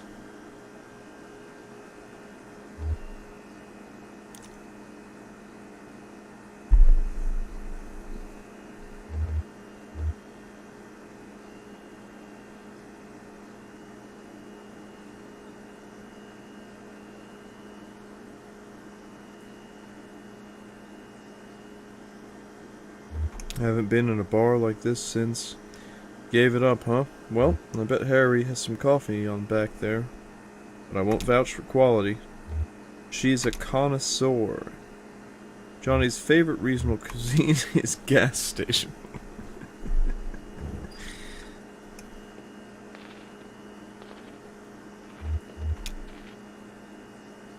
A rough brick between two pieces of stale bread sits in the center of a table, surrounded by a ring of undisturbed dust.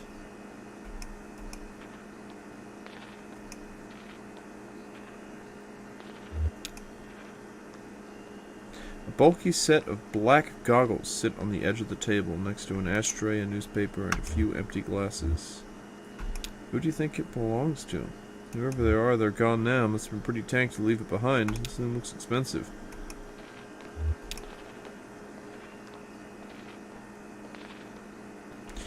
Harry, all I'm pouring tonight is Hard Times whiskey. Got any coffee going? No coffee. Hard Times whiskey. Say, shut the GD door, would you? I can't afford to run the AC all night. Sorry, Harry. Oh, it's you two. Where have you been? Never mind. Listen, I can't keep this place open through the small hours of the night just waiting for musicians. Gets lonely, doesn't it? Yeah, kinda.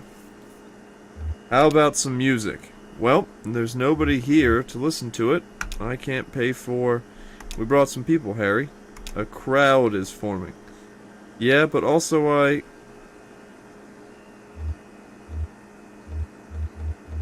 Couldn't you use a break, Harry?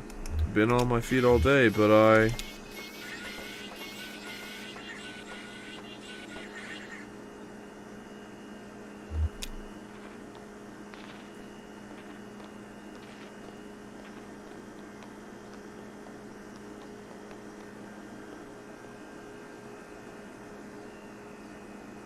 How's it looking all there? How are y'all feeling tonight? Can we get a bit more reverb on the monitors? How's that? Test, test, 1 2, 1 2 3 4. Lamentation. Sounds good. How's everybody doing? Everyone had a real bad night? How about you, old man? Not too bad. Well, we'll take care of that right now. This is a song I heard in a tavern many years ago at an open mic night. Me and Johnny were out just riding around, you know. You like to drive around, old man? That's my job. Of course you do. So we're out riding around and we passed this gaudy old tavern. I mean, it was a real dive. Busted up facade. Weeds in the parking lot, taps all dry, bats in the bar room.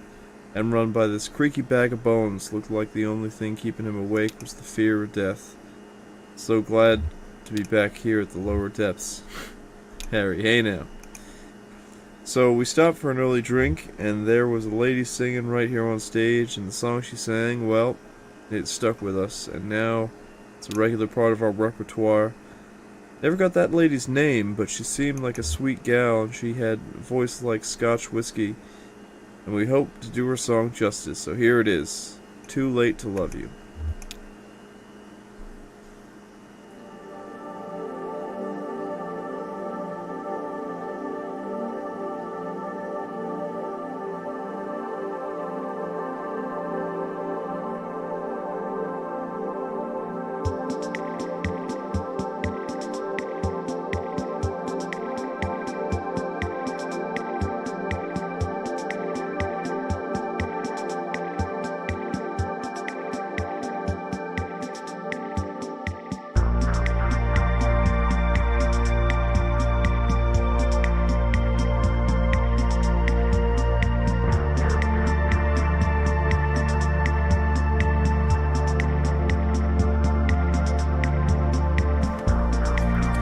When you left me, I never should have met you.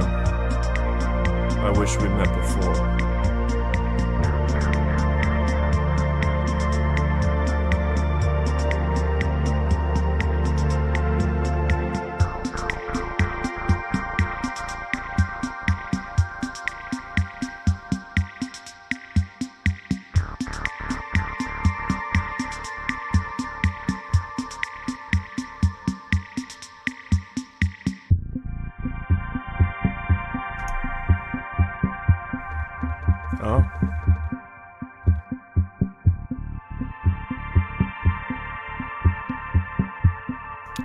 I wish we met before.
That was really cool.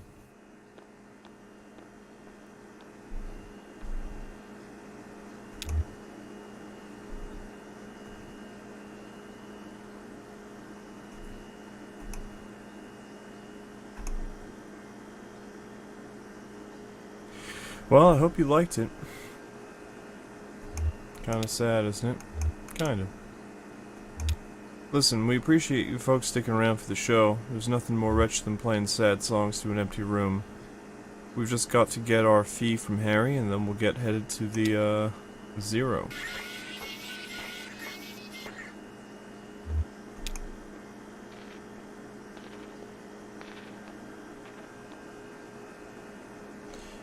Well, Harry, I think that went pretty well.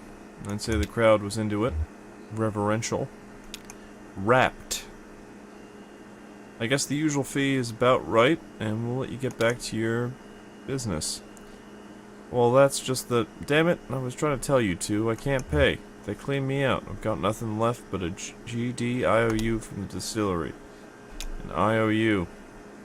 Yeah, I traded them for some whiskey, and I guess I had some surplus credit, so I got this note to get some more from them later on.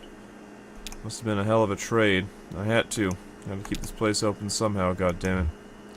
Watch your language, Harry.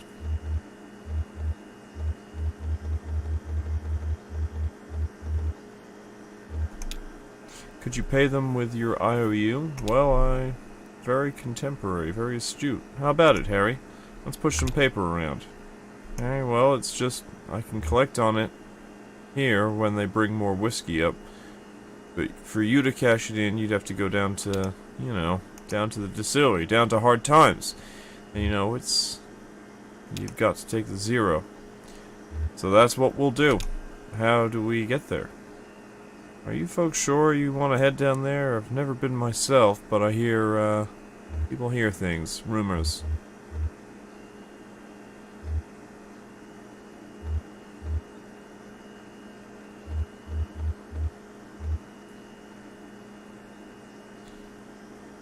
It's where we've got to go. Well, I'll tell you. But this isn't right. But this is it, right? We're square. Harry, you're alright. If only. You got a radio in your car? Yep.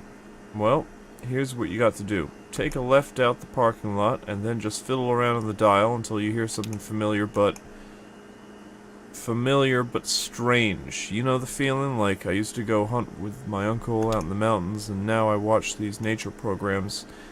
They're filmed in the mountains, and there's deer, and I know all the plants and every kind of tree. Something just doesn't look right. And it's even stranger for being so close to familiar. Something like that. You'll know it when you hear it.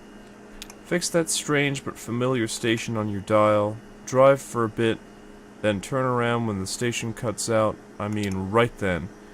Hope you folks find what you're looking for eventually. Always a pleasure, Harry. Is it?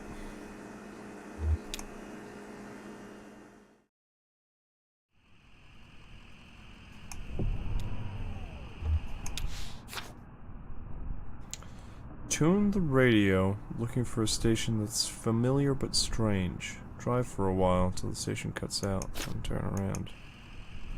Okay.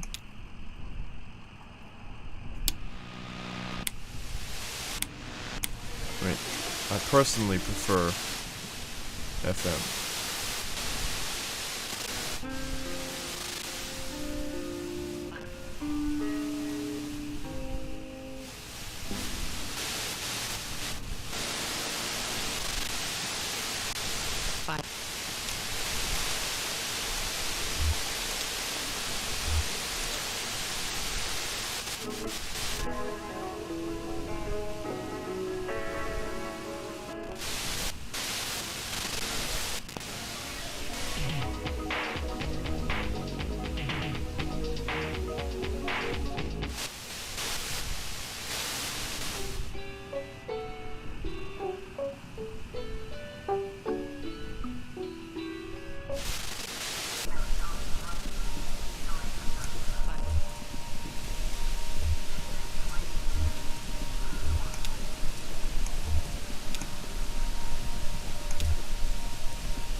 Time to cut him loose, ma'am.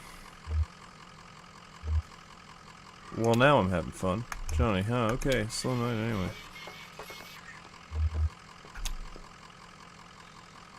The bridge ends abruptly, crumbling in despair.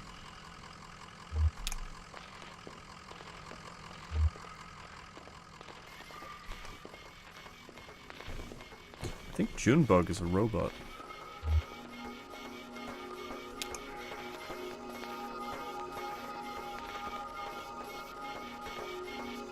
A loop of decayed rope is coiled on the banister. Some rotted sections have been smoothed over with a fine dust.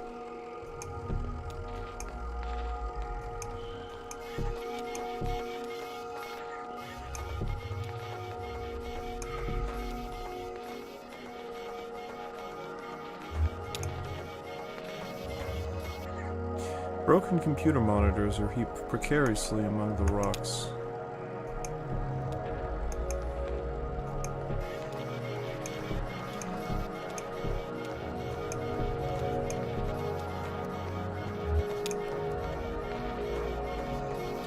Pet carrier for a cat or small dog has been left on the path. Calcified rag wadded in the corner may once have been a blanket.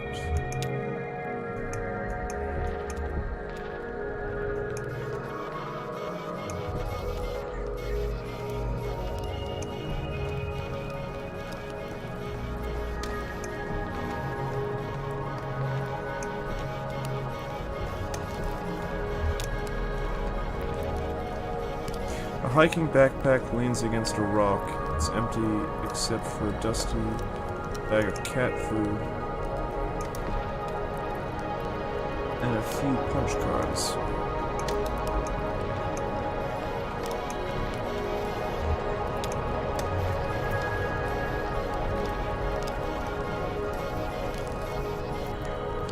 A pile of discarded electronics burns steadily in the center of the chamber.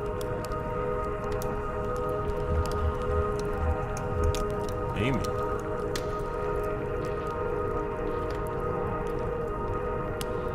Oh, it's triangles within triangles down here, shifting, intersecting, overlaying.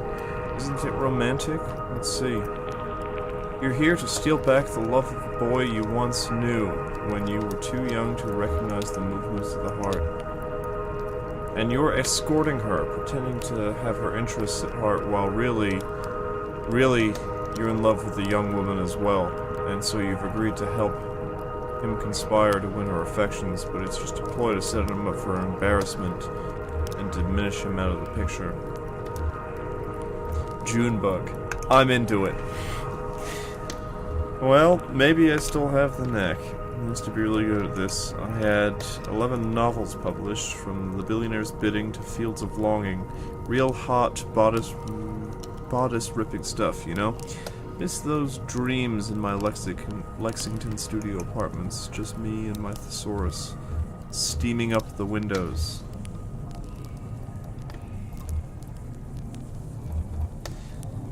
Why did you stop writing? You know, suddenly it was all computers everywhere you went. I thought I might be able to do something with that, inject a little libido into those ugly beige boxes. Ha! So I went back to the university and studied human-computer interaction, and then I picked up Donald's research assistantship here as a tester, debugging. In my off hours, I played around with the doomed love story at the core of our little simulation. That seemed to amuse Donald, so I kept at it. I'm afraid I tinkered too much, made it too complex. Now our work is never done. We don't even have to add any new functionality. The bugs just grow on their own. Too complex. I miss those days in my Lexington studio apartment.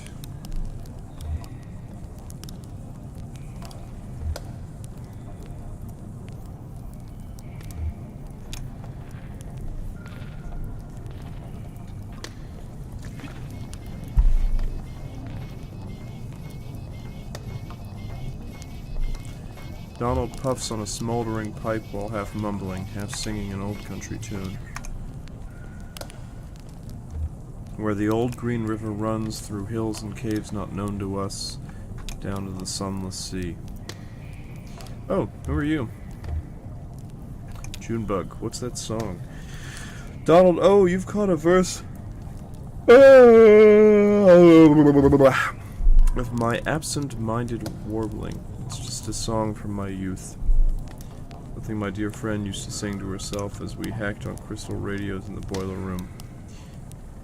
In old Kentucky, where my lovely home did build for me, and where the old green river runs through hills and caves not known to us, down to that sunless sea. From there on, it's all meandering rivers and romantic greenery and, that is, what were we talking about?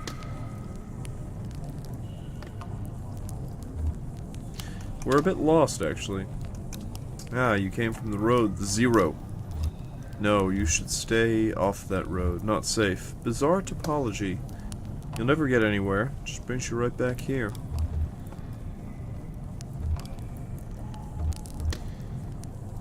Bridge is out down there. Yes. We're quite marooned in this moment. But I don't mind, not anymore. This is where my life's work is, the computer, right on the other side of that spire. Looks like a harmless old computer, doesn't it? Like some beat-up mainframe exhumed from a university basement and left in this cave to rot or to flower. No, it's no ordinary computer. I've modified it extensively in some pretty experimental ways, believe you me, and that's to say nothing of the software, but you look like a technically minded sort of person. Tell me, do you know the effects of mold growth on a diffused base transistor circuitry? Sounds like it would short circuit. Certainly, certainly. Not all of it. Some moldy filaments are more or less conductive than others, and it grows in nonlinear chaotic patterns. We can guide it a bit through the simple application of classical horticulture, but we can't produce specific results. Only tendencies. Thwarted and feeble, we hammer on the Sterling keyboard. My name is Reason, King of Kings. But we are gardeners in the ruins. Our keystrokes echo off into the tunnel, boundless and bare. Cave stretches far away. We're too late. Always too late. What? Did you say something? You were just about to tell us about the software. Oh, the software. My life's work. Xanadu. Or Xanadu. Xanadu. Sure, I've heard that before. Xanadu.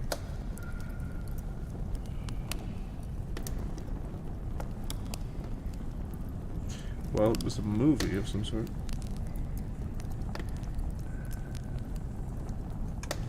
Oh, okay. Gosh, that's bright. A metaphor for opulence or an idyllic place, based on Coleridge's description of Shangdu in his poem.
Sorry, I became distracted by the Wikipedia.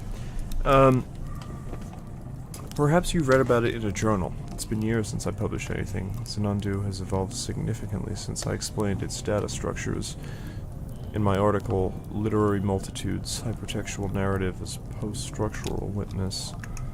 Evolved and then deteriorated. Donald sighs dramatically and takes a puff from his pipe. I'm afraid you are too late, fellow hypertext enthusiast. As the mold accumulated on the circuitry, Zenondu blossomed for a moment into something holy and enchanted, and then the charm was broken. Do you have any idea what it's like to spend your life building something and then sit powerlessly as your work declines into ruin?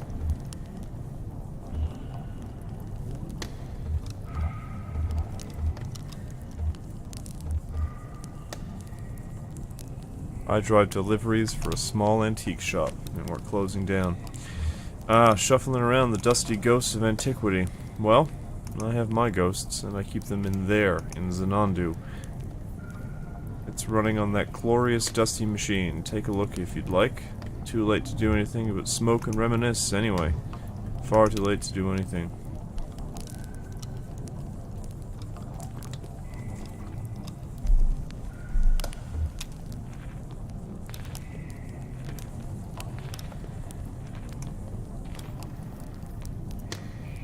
Andrew, do you know that when I first... No, I mean, if this cave were larger, could it... Now I'm getting ahead of myself. I got it. How would you characterize this space, the one we're standing in now?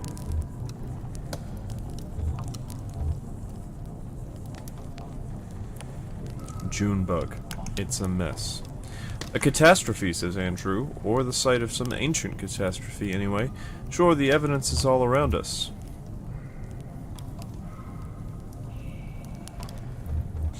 I bet those tunnels are full of junk. We're surrounded by them, says Andrew. Look at that one up there. Do you know what... No, let me explain what's in that tunnel. You won't be scared. Close your eyes. Will you close your eyes? Shannon. Not happening. Oh, how disappointing. What are all those computers for? Computers? Oh, now I remember. I was writing on them. I described a cave. That was my job. Describe the cave. There's a great history of caves in the literature, don't you know? The walls are frozen rivers of orange stone. Isn't that vivid? I had a lot to live up to. I was a grad student studying statistics when I started working with Donald on his project. He said we needed someone with a more analytical mind to do the descriptive writing. Someone who would appreciate the cave descriptions as real labor instead of taking their authorial voice for granted. Donald warned me it would be long hours of typing painstakingly detailed descriptions on the computer. And I've put in the hours, believe me, I've put in the hours. I've described every facet of this cave in such detail that sometimes I don't know if I'm reading or looking, writing or exploring. Often in the dark and lonely moments, I worry that in my sleep I've transcribed rooms from dreams into the system. How would we know? They could only be entered with precise, faithful detail. That's all I know how to write. And all I dream about is caves. I only dream of caves. Okay. Take a look at the gate, I guess.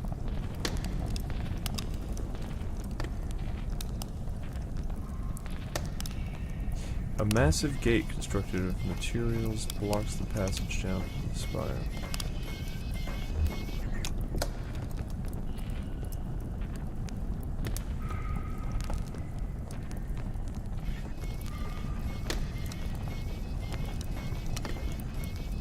Roberta.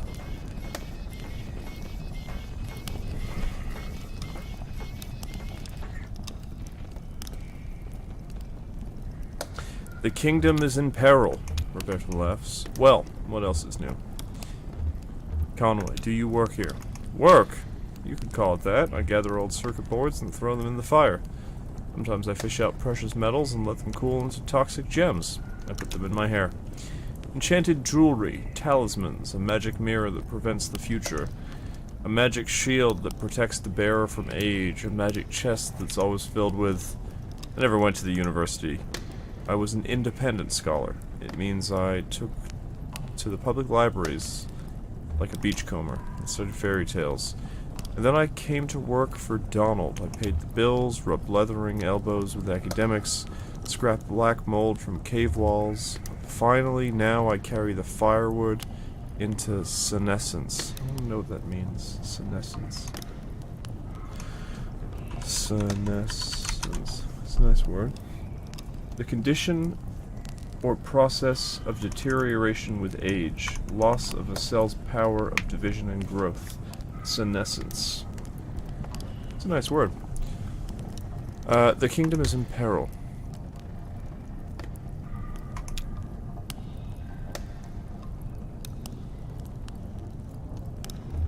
Zenandu.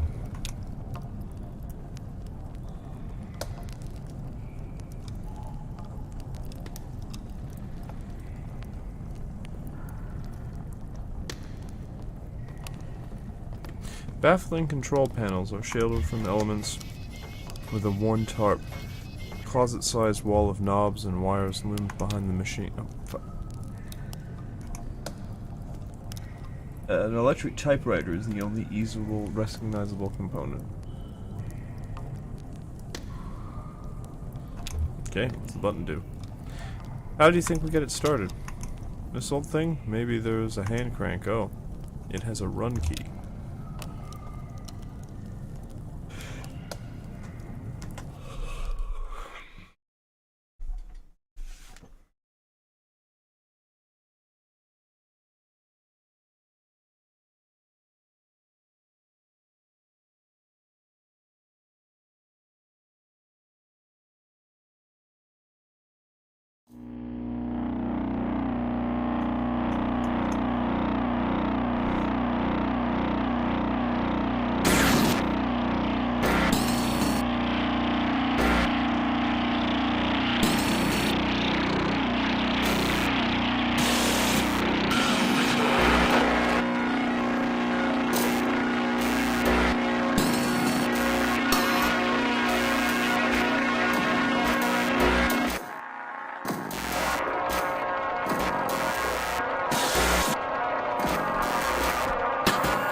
Time for some percussive maintenance.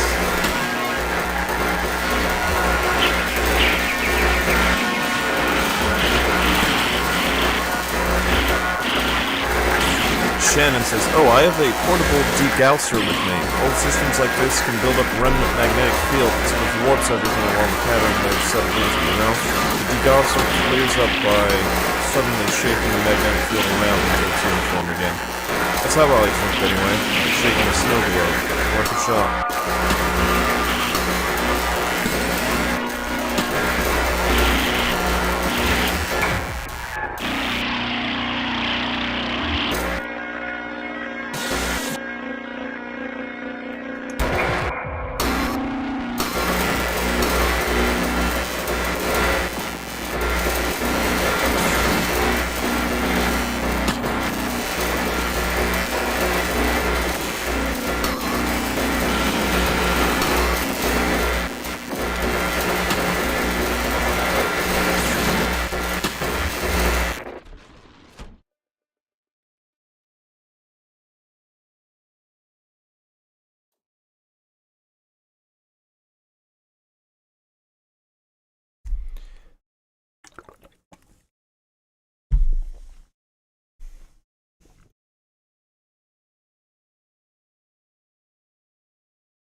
Shannon, bizarre. And what was that about Lula? Maybe Donald knows how to clear it up a bit.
I was hoping to speak with Donald.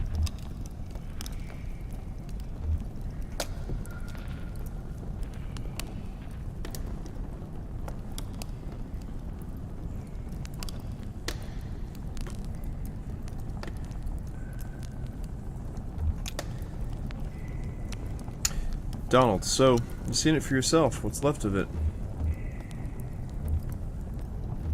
Conway, is that the end? The chalky bones of a beautiful dream. But you can see what it was once, can't you? Can't you? There was so much more of it. Ornate labyrinths of memory, exhaustively simulated parallel cave ecosystems, real artificial intelligence built on sophisticated neural network algorithms. The birds in the forest could flock in 3 dimensions, the bats could learn to sing. And then it began to crumble when the strangers came. At first we only heard them, walking heavily through the caves, dragging things around, hammering and clattering their tools. Sometimes we heard working songs, never close enough to make out real voices, just their echoes cascading wordlessly in the tunnels. Then we caught a glimpse of one.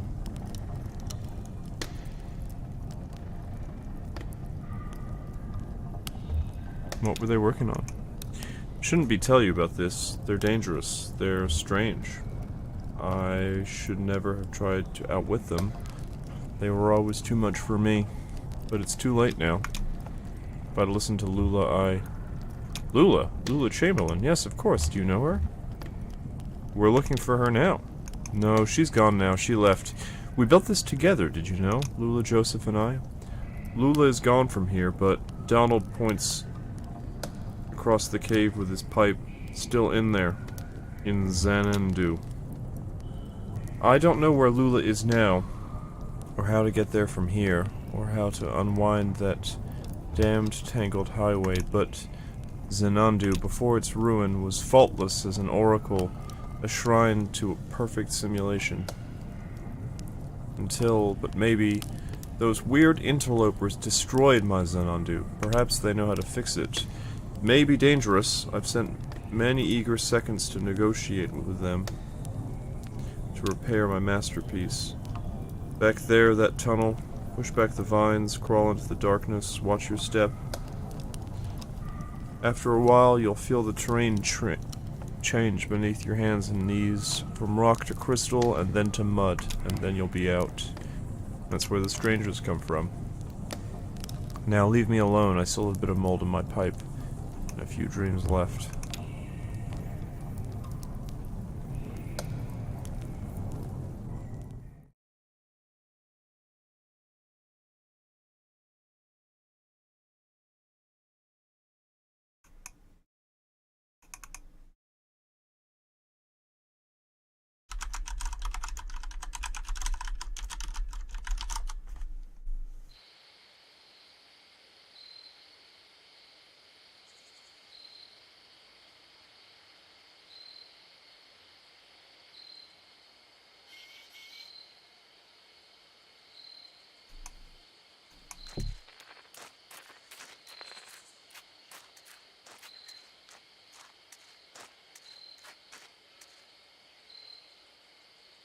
Shannon, well, this can't be right. Looks like an old church.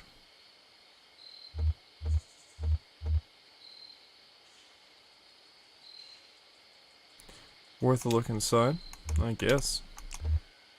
I want to stay outside. Okay. I'll stay with him.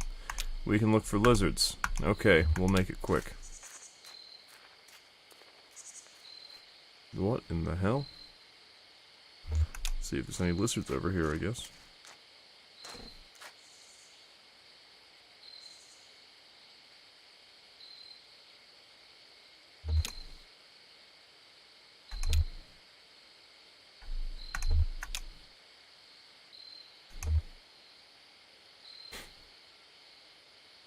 An epitaph is engraved on the stone grave marker. Rick Thornquist. Generous disposition will be missed. Beneath the inscription, a note is written in white chalk. HT8191T. Fill date June 29th. Notes of almond.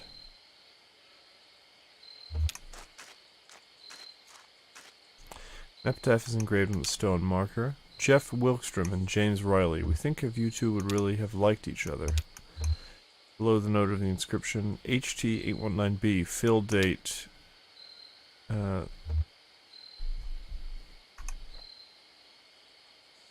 July 24th, weird finish.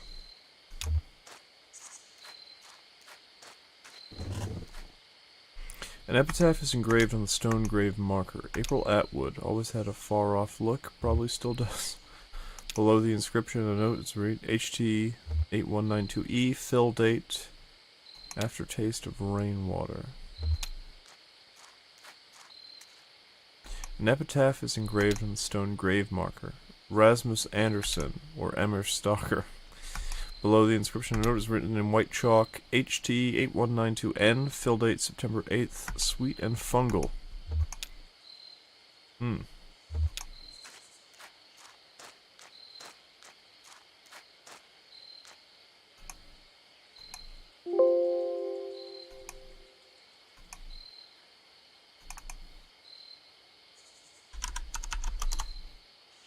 An epitaph is engraved on the stone grave marker. Brandon Burkeen would have wanted it this way. Below the inscription,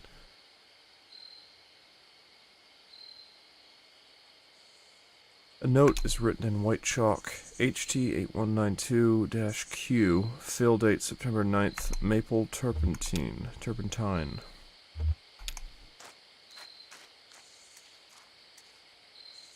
An epitaph is engraved on the stone grave marker. Nathan Gary should have said something. Below the inscription, a note is written in white chalk. 8T8192X, fill date November 1st, sense of foreboding.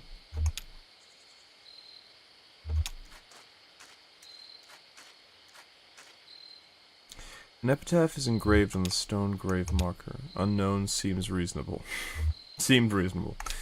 Below the inscription, HG819Y, fill date, easy on the nose.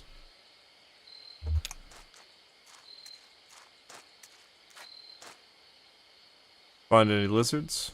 One, but it went under a rock. Ezra, I wasn't really looking. Nice cover story, kid. Why do you dress like a punk? Do you have a family? That guy your boyfriend. Why do you dress like a punk? Punk, huh? Now, what's a punk dress like, kid? Can you tell me? I dress like Droombug specifically. I want to be specific? I think you are. It's the middle of the night, and here you are in a graveyard. Any other kid your age would be in bed. You just gotta make some choices and own them. You think I was born this foxy? I came off the assembly line about a half-foot shorter and all gray, no eyes. They're gonna have us clearing out the old mine. Doesn't matter what you look like under all that rock and water.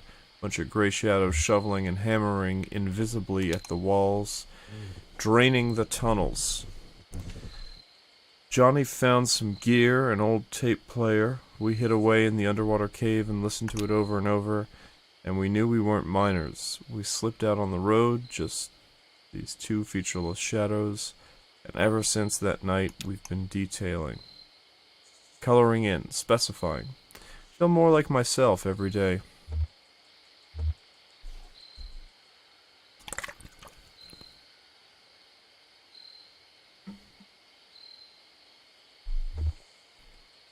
I think I should be a musician too. Is that right? I'll have to keep an eye on you.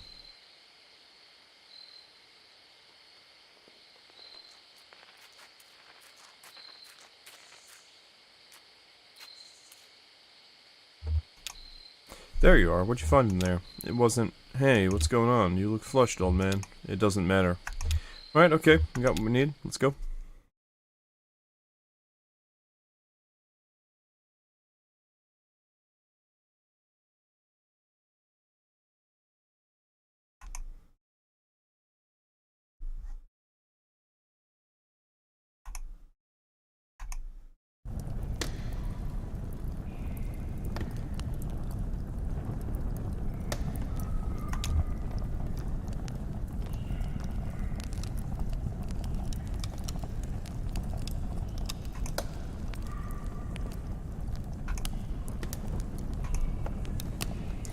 Trace an orbit round the road and close your eyes with holy dread, for we on mold and whiskey fed and drank from rivers down below.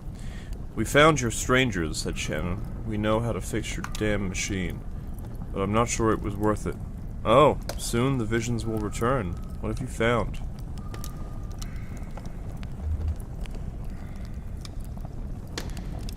Well, we all know the solution to most, problems is to unplug it for a while. Unplug it, of course. Restore the software to its initial state. Let it course again through the moldy circuits, fresh and rejuvenated, ready to thrive. Well then, unplug it by all means. Do not hesitate. Unplug the machine. Okay, let's go.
You are inside a building, a storage shed for the National Park Service. There's a sensible modern electric lantern nearby. Get the lantern. Take it. Exit building. Enter forest. It's not something you can enter. Just type your direction. North.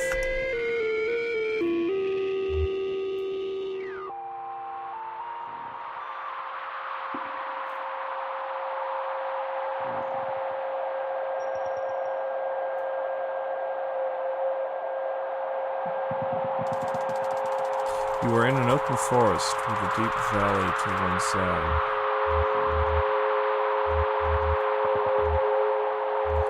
Can we climb a tree? I don't think much is to be achieved by that. Can we dig a hole? You can't see any such thing. You are in forest. Hey, it's a maze. Go west. You're in forest. Lula is here, soldering replacement components in a small handmade radio.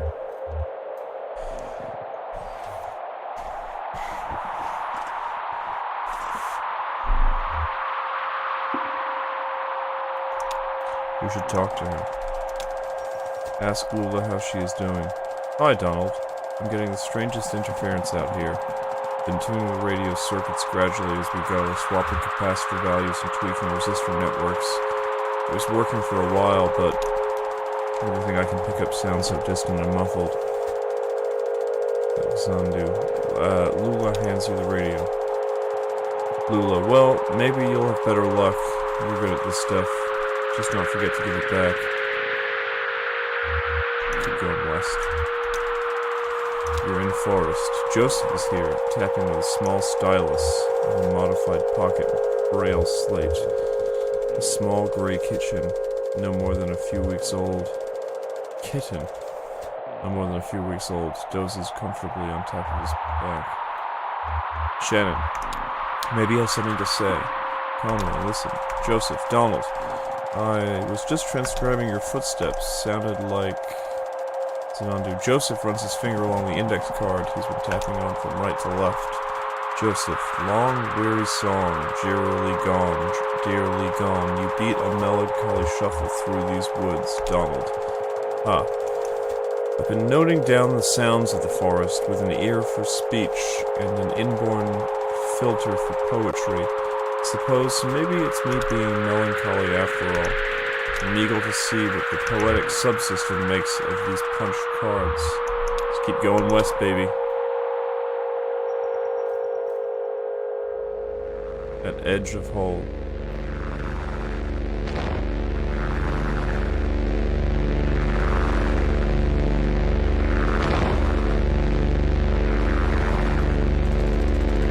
Zombie, you are at the edge of a massive hole. The dirt gives way to rock as the ground sinks into darkness. The computer tied to your upper back slickens with sweat in the afternoon sun.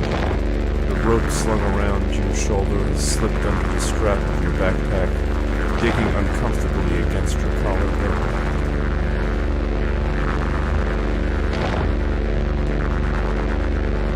Oh yeah, go into the hole. That seems pretty obvious. Down. The cave walls are too slick to climb safely without assistance. You lose your footing, you fall to your death. RIP. Your score, 0 out of a possible 8,192. Achievement unlocked, you died. You may continue or quit. Continue.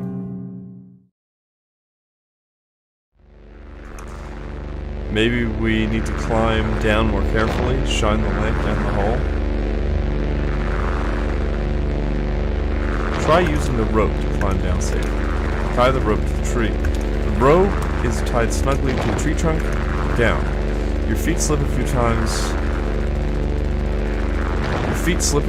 On the slimy rock and remain stable. Lula and Joseph descend carefully after you.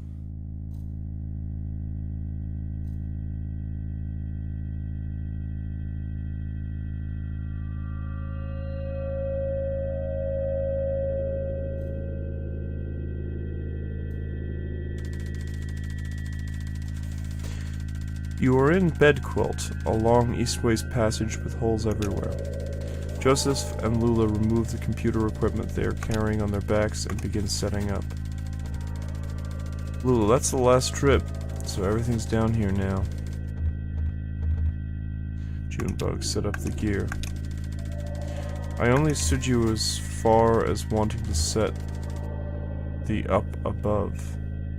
Set the up above.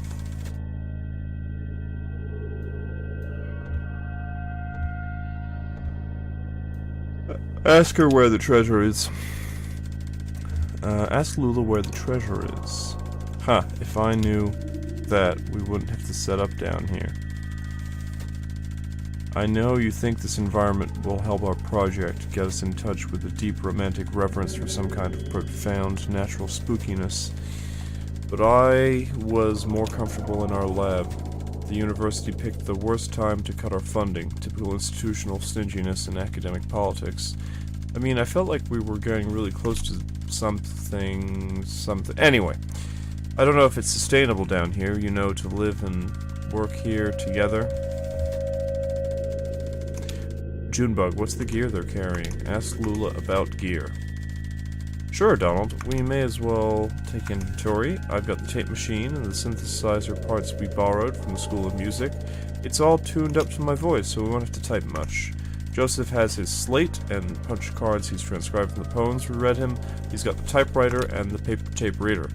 And you've got the CRT display. How's your back holding up? Zandu, Joseph looks uncomfortable. Junebug, jealous. Hey, Donald, can you help me wire up these generators? Lula, I'll assemble the synthesizer, but I could use some help with the serial interface if you have time.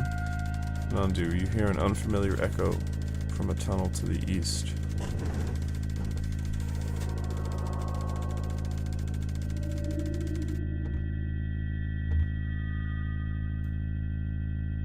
Yeah, we'll just wire up the generators. I appreciate it, Donald. I'm not much of an electrician, you know that.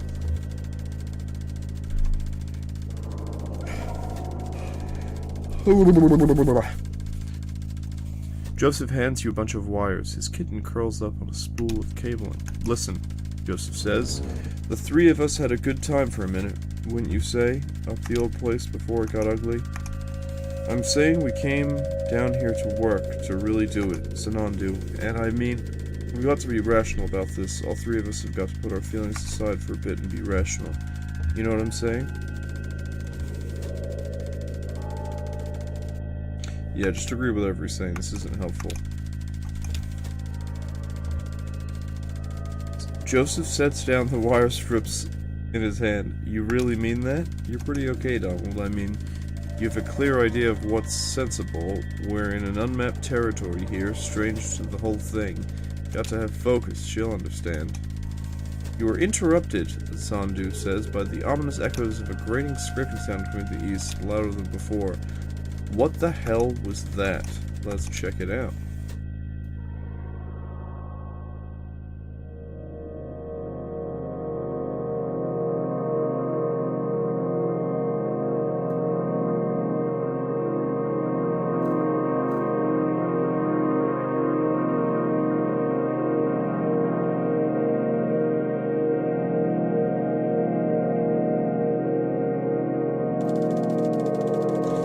Rush down the tunnel with Joseph and Lula close behind.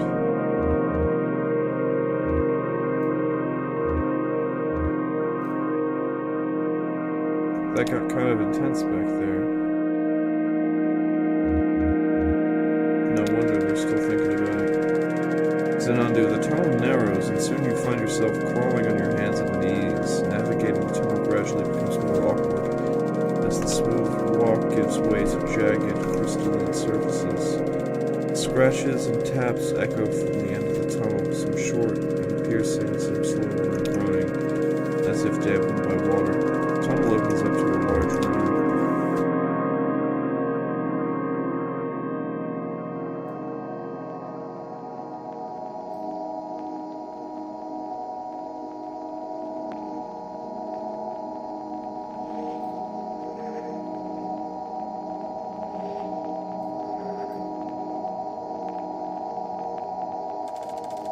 Sinundu, you are in a large irregular chamber. The walls, floor, and ceiling are covered with crystalline projections. Strangers are here, scraping black mold from crystals. They look up when you enter. One of them seems about to speak. Ezra, finally. Let's listen to what he says. The stranger reaches for a box he's carrying and presses a plastic button. The button whirs to life, and a crackly voice blurts something unintelligible, then slows to a deep gurgle. He looks at his companions momentarily in confused disappointment, then he returns his awful gaze to you. Joseph flees through a tunnel to the north. Lula flees through a tunnel to the northeast. Follow Lula. Lula's headlamp scans across the northern passage as you run. Soft shadows loom perplexingly from floor to ceiling. You feel around to distinguish shadows from crystals, but eventually find yourselves cornered. You've hit a dead end. Let's find a way out of here. That's not a verb I recognize. Look for escape. You can't see any such thing. Listen, I think they've gone back to work. They seem strange somehow. This is Lula. Maybe they forgot about us. Alright, let's try to pass them quickly. Don't make eye contact, then we'll find our way back to the equipment. In Bed Quilt. You are in Bed Quilt. A long east west passage with hells everywhere. Lula's here, panting for breath. Lula, did they follow us? Where's Joseph? Search for him. I only understood you as far as wanting to search. We have to be more specific. With the equipment.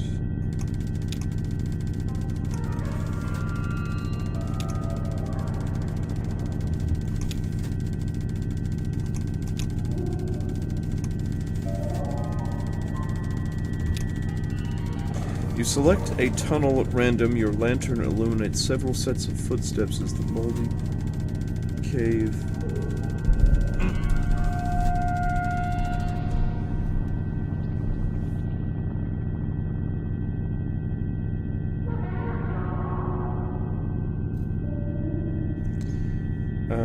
Joseph climbs down the rope tied above. That damn sound, those damn voices.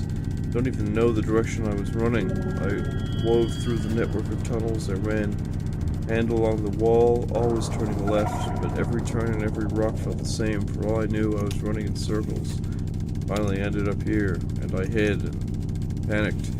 I heard you talking, but I didn't think I could trust my senses. But listen, there's one thing I have to tell you.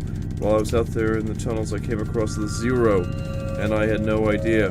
It's like a real place. They pick up garbage, they deliver mail, they go to work in church, but it has an awful kind of emptiness. Wandering through, I heard horrible echoes. Weird images got burned in my mind's eye. A television, a scarecrow, a crystal, a feather, a sandwich, a CRT monitor, a bottle, an anchor. Lula looks down at her feet. We should ask him more about that.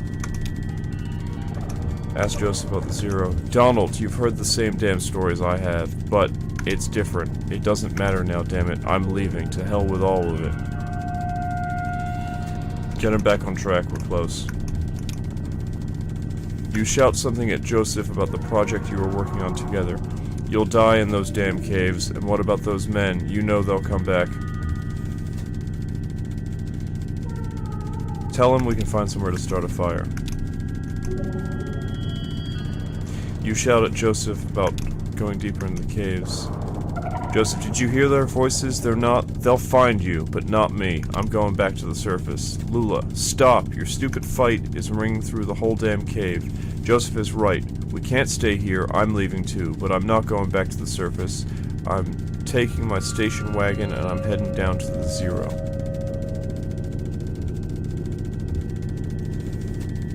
Whoa, don't let him leave us here. Get Lula's attention. You plead with Lula about your continued collaboration. I'll send you this tape when I'm done recording. I'll put it in the mail, and then you can see what your damn machine does with it.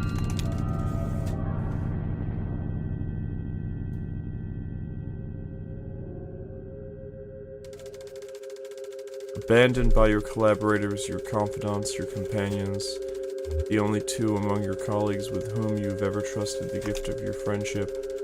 Pretty thick. Sounds like Beardo had his heart broken. Zenondu, you wander the tunnels alone, dragging along the components of your unrealized masterpiece, combing the underground passages for a new site in which to realize your vision. Sounds like a genius. How do you mean? Wordy. Huh.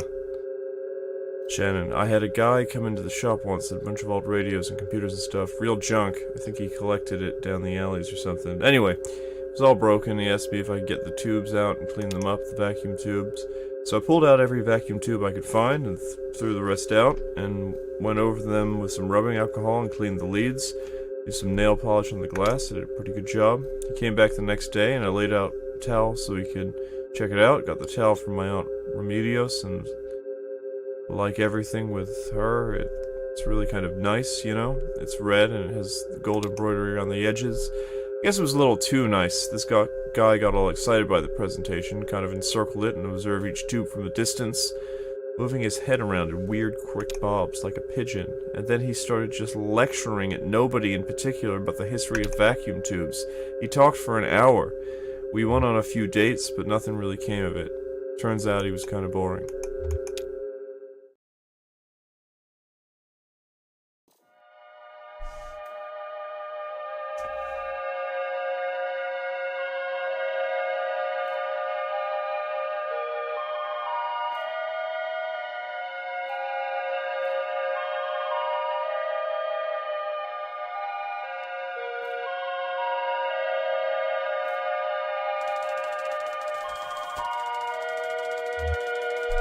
After what may have been years, you stumble out of a tunnel into a cavernous open space.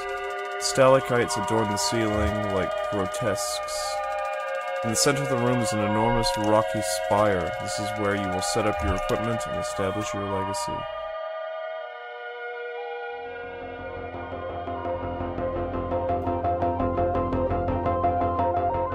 Now it is time to continue your work. Research assistance, 0. Realism index, 37. Romance index, 2%. Mold coverage, 0. You may hire a new research assistant, assign assistance to a task, or sleep until tomorrow. Hire a new research assistant. Hire.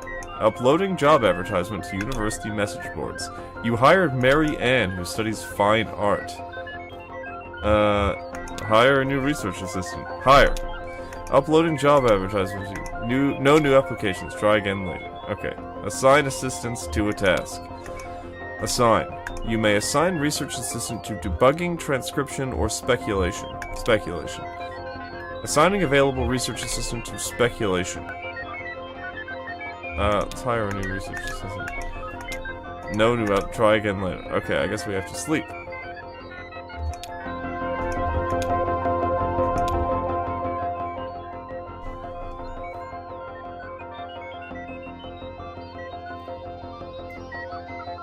Oh, damn.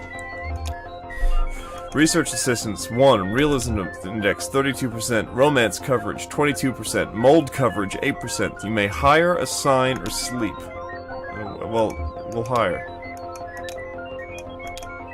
You have hired Weaver, who studies mathematics.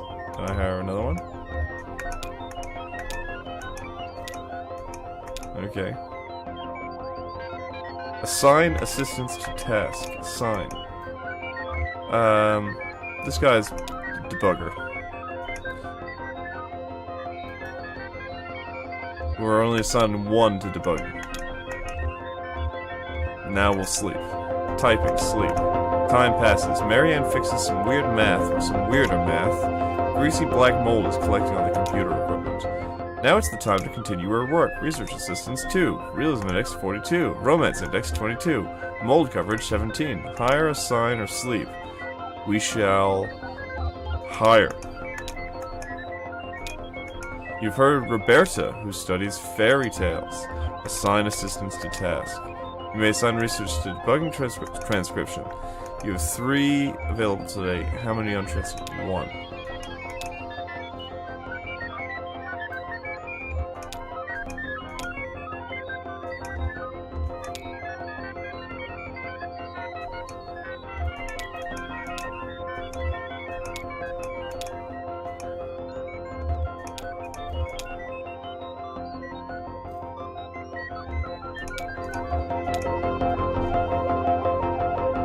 Marianne identifies a bug with the oxygen level simulation, but is unable to fix it. Roberta summarizes the migratory pattern of bats through the tunnels.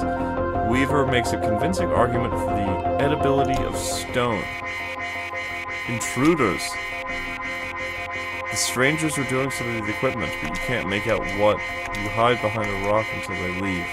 With trepidation, you emerge from your hiding place. But you can't make out what. Hours later. Now it's time to continue your work. I'm not convinced this is getting us any closer to the 0.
I'll be right back.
One, two, test, check.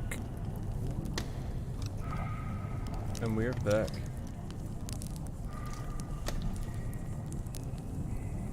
Lula to Donald. You really did go deeper in those caves. Well, you were easier enough to find. Met a few of your former assistants. One can't help but hear things. So this is what became of our project. Oh, I've made some additions. Just installed the data tapes for the first half. So I've had to fill in some blank spots to fill. Yeah, I know. He published his version, actually. Sorry to report that it's a bit tediously sentimental. Shem, we found your doctor. Oh, good. Yes, you're looking not well, to be honest. You smell like a distillery. Have you been drinking?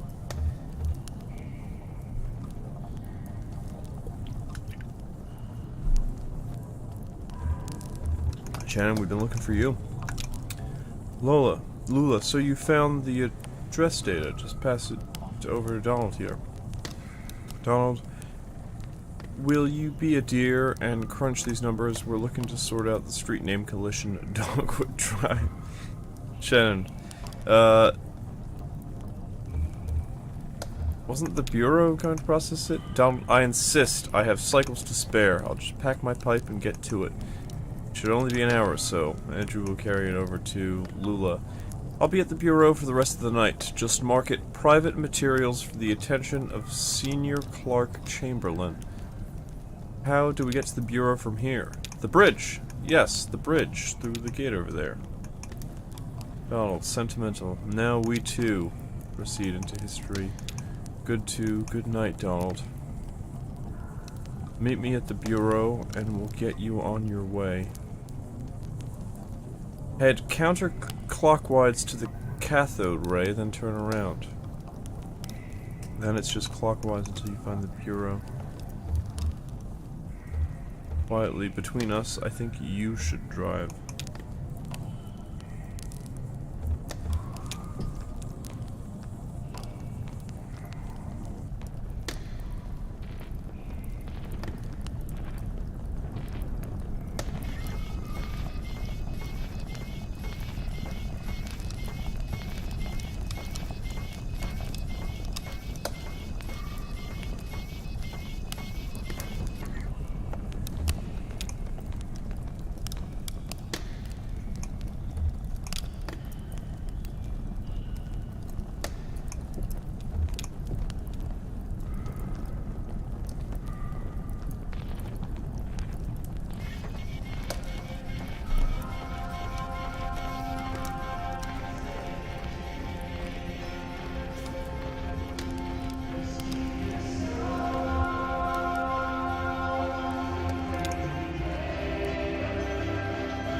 Thanks for waiting, old man.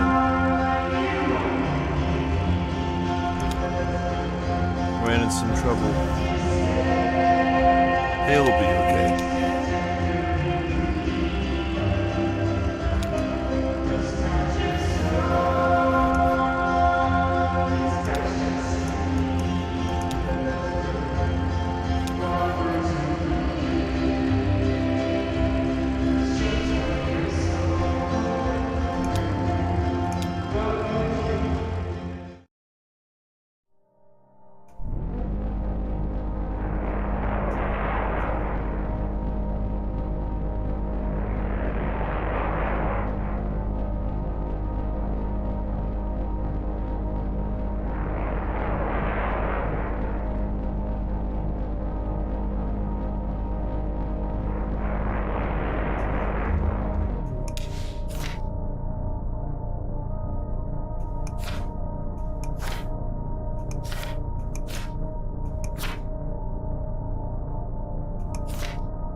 Agora,